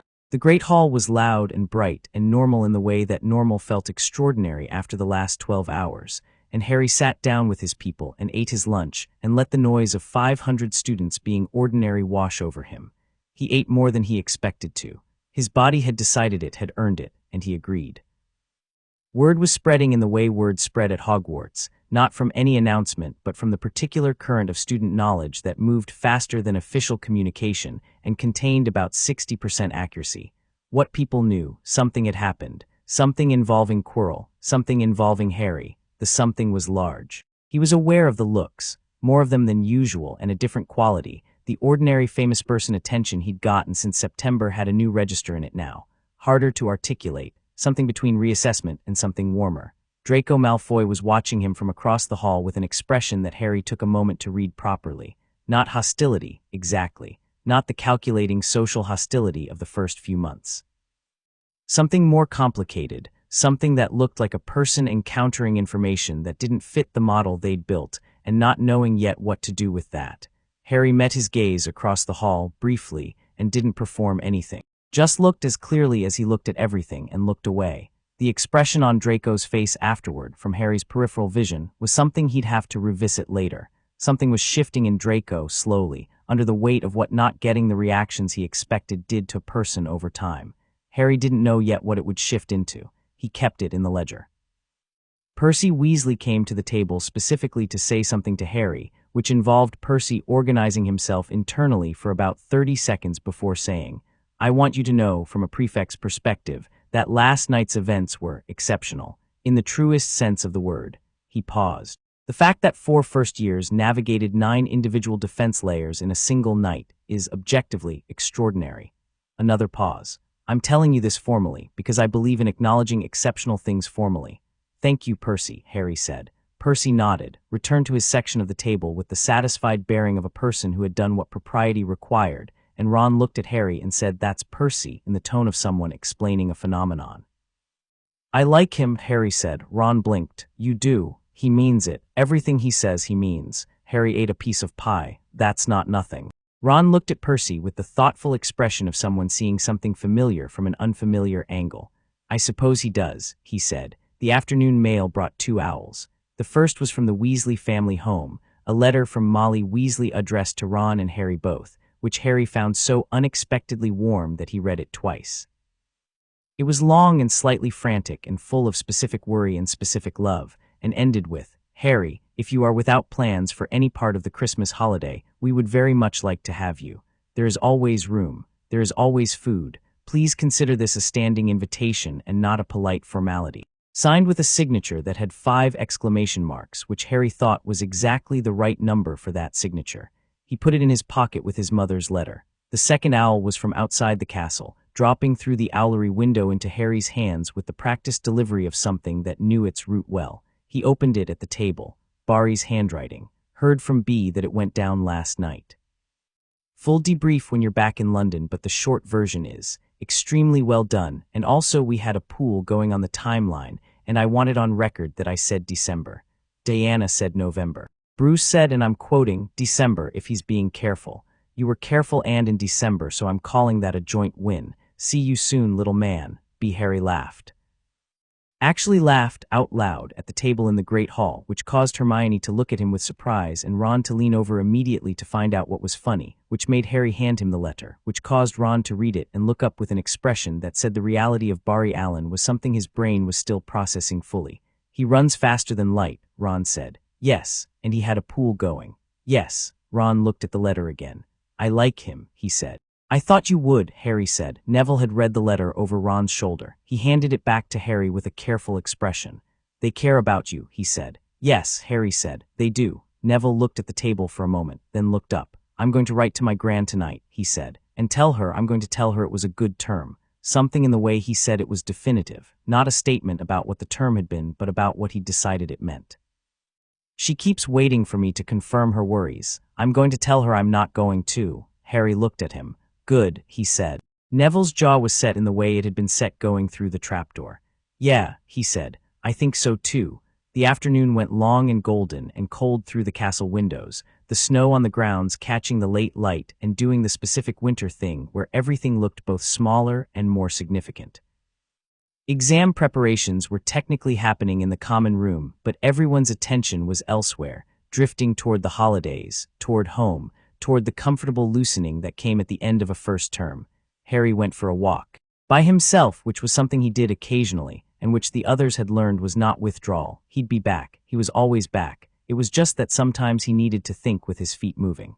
He went through the castle without particular direction, taking the routes that felt right rather than the most direct ones, and ended up on the 7th floor corridor near a tapestry of Barnabas, the barmy instructing ballet dancing trolls, which was an excellent tapestry. He stood there and thought about the year. September 1st, the train, Ron's chocolate frog, and Hermione's 3 books, and the beginning of something he hadn't fully predicted. The sorting in the hat and the 20-minute conversation in the dark. Snape's opening move and the way Harry had deflected it, and the slow architecture of understanding they'd built since. The troll, Hermione's face before he told her about Quirrell, the library, the chess room, Ron saying get yourself out the other side with the complete simplicity of someone who meant it absolutely. The mirror, his mother's face. He thought about what Diana had said on the roof in London. The direction is what makes it real. He'd known what she meant then, intellectually. He knew what it meant now in his body, in the specific physical sensation of having moved in the right direction for the right reasons and having felt the truth of it. He wasn't done. This was, if anything, this was the very beginning.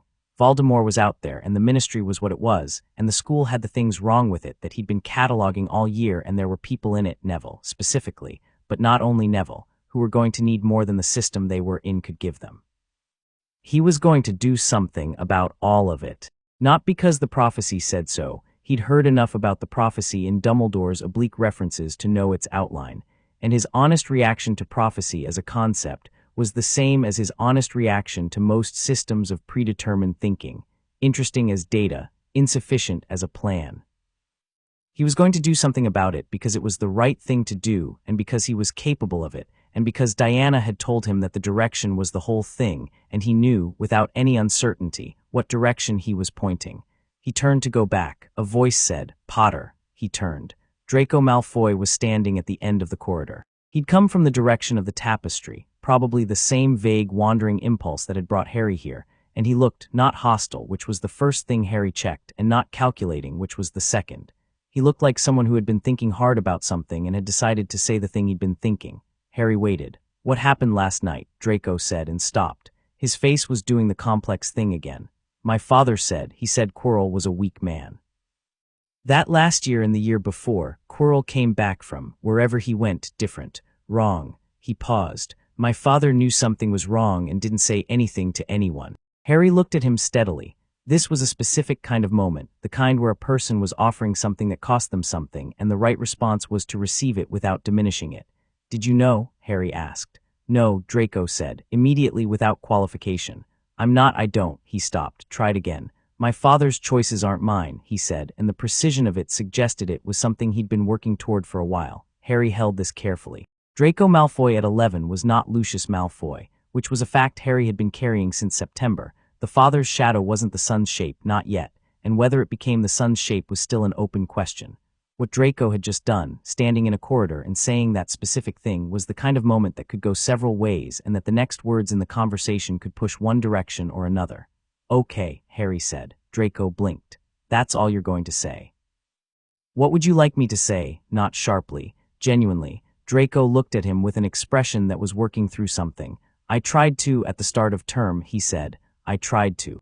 "Make an alliance," Harry said, "on specific terms." "Yes, I wasn't interested in the terms," Harry said. "Not because of who you are, because of the terms themselves." He looked at Draco directly. "If you want to talk as people instead of as representatives of positions, I'm open to that." A very long pause. Draco looked at the floor, then back up. Something had shifted in his face. The practiced aristocratic certainty had a crack in it, and through the crack was something younger and less certain and considerably more interesting. "My father is going to ask me what you're like," he said, "when I go home." "What are you going to tell him?" Harry asked. Draco thought about it. "That you're not what anyone expected," he said. "That's accurate," Harry said. Something that was technically the beginning of a smile moved across Draco's face and departed quickly. He turned and went back the way he'd come, and Harry watched him go and thought, not an ally, not yet, maybe not ever, but something. Filed it in the long ledger. 3 days before the holiday, the staff meeting notice went up on the Gryffindor board. End of term feast, end of year house cup standings, holiday schedule for students remaining over Christmas. The routine machinery of an institution doing its institutional things, which Harry found both mundane and quietly reassuring. The house cup went to Gryffindor. Dumbledore made a small speech about extraordinary events and courage that moved carefully around the specific details while managing to honor them, which was a piece of political speechcraft that Harry respected technically, even as he noted its careful limits. Hermione got a special mention for academic achievement that she received with the precise public composure of someone who was privately very pleased. At the Gryffindor table, Ron started a small and spontaneous form of noise that Percy officially disapproved of, and that Fred and George immediately amplified into something much larger. And for about 45 seconds, the Gryffindor table was the loudest thing in the building, and Harry sat in the middle of it and let it be wonderful. Neville had achieved the herbology score of a third year in Professor Sprout's December practical assessment, which Sprout had mentioned in passing to McGonagall, who had mentioned it in passing to the house table, which was how academic news traveled at Hogwarts. Neville, when told about it, had looked at the table for a long moment and then looked up and said simply, "I knew the material," and Harry thought that was the entire point, expressed in 4 words. After the feast in the common room, Hermione produced a small package and put it in front of Harry on the table without comment. He looked at it. Brown paper tied with string. "Christmas," she said. "Early, because I'm going home in the morning and I wanted you to have it before." He opened it. A book, Modern Approaches to Magical Theory, a cross-disciplinary analysis, which was a text he'd been looking for since October, written by a wizard academic who had spent 30 years consulting with non-magical physicists and whose theories about the relationship between magic and physical law were, in Harry's assessment, the most interesting new framework in the field. He held it and looked at her. "I sent away for it in November," she said, "after our conversation in the library." "You sent for it in November," he repeated. "You mentioned it once in passing. I wrote it down." He looked at her. She was trying for nonchalance and mostly achieving it, except for the part where she was watching him hold the book with the expression of someone who had genuinely wanted the thing to land right. "Thank you," he said. "Genuinely." "You're welcome," she said. "Genuinely." Ron had gotten him a book too, which he presented by practically throwing it at Harry across the table and saying, "Hermione told me you didn't have it, and I thought you'd actually like it so." The book was Quidditch Through the Ages, the comprehensive edition, which Harry didn't have because he'd read the abbreviated version and had the annotated research edition but not this one, and he told Ron this, and Ron looked satisfied in the way he looked satisfied when something worked out the way he'd hoped. Neville's gift was a small potted plant, something he'd been cultivating in Greenhouse 1 over the past 2 months, a silver-leaved thing with properties that Neville described with quiet precision. "It's a specific hybrid variant of moonflower and stargrass. I've been working on the hybrid for 6 weeks. Professor Sprout helped with the graft. It's supposed to. Sprout says the hybrid isn't fully tested yet, but the theory is that it has mild protective properties against hostile magical signatures." "I thought," he looked at Harry, "given everything, I thought it might be useful." Harry looked at the plant. Small, silver, catching the firelight in the specific way that living magical things caught light, which was slightly differently from how ordinary things caught it, a quality to it that breathed. "You've been working on this for 6 weeks, he said. "It seemed like a project worth doing," Neville said. Harry thought about Neville in September, flinching every time the Sorting Hat took too long, losing his remembrall to Draco and looking like it was already a foregone conclusion. He looked at Neville now, sitting with the easy confidence of someone who had spent a term building something in himself that hadn't been there before and who could feel the difference. "It's perfect," Harry said, and meant it the way you meant things that were true. He stayed at Hogwarts for Christmas. He'd been offered Molly Weasley's standing invitation, which he intended to take in summer, and he'd sent a letter to Diana and Bruce about the holiday, and Diana's response had been to send a letter back that said, "Stay at the school if you want the time there. We'll be here when you come back. The tower needs repainting and Bruce refuses to admit it, and I intend to win this argument." Which was Diana's way of saying, "You have room," so he stayed. He was one of only about 20 students who stayed, a small, comfortable population rattling around a castle that expanded to its full generous size without the weight of 500 people in it. The decorations went up on Christmas morning, 12 enormous trees and real snow-charmed indoors, hanging somewhere between the ceiling and the floating candles.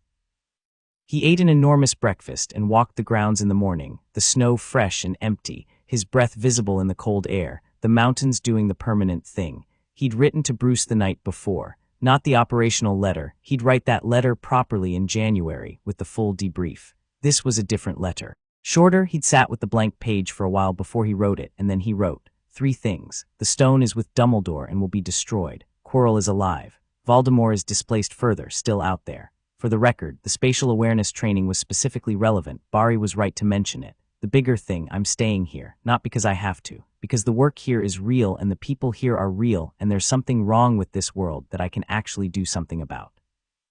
I think that's the direction. I think that's the whole thing. I'll be home at Easter. Diana said the tower needs repainting. Thank you for the bench.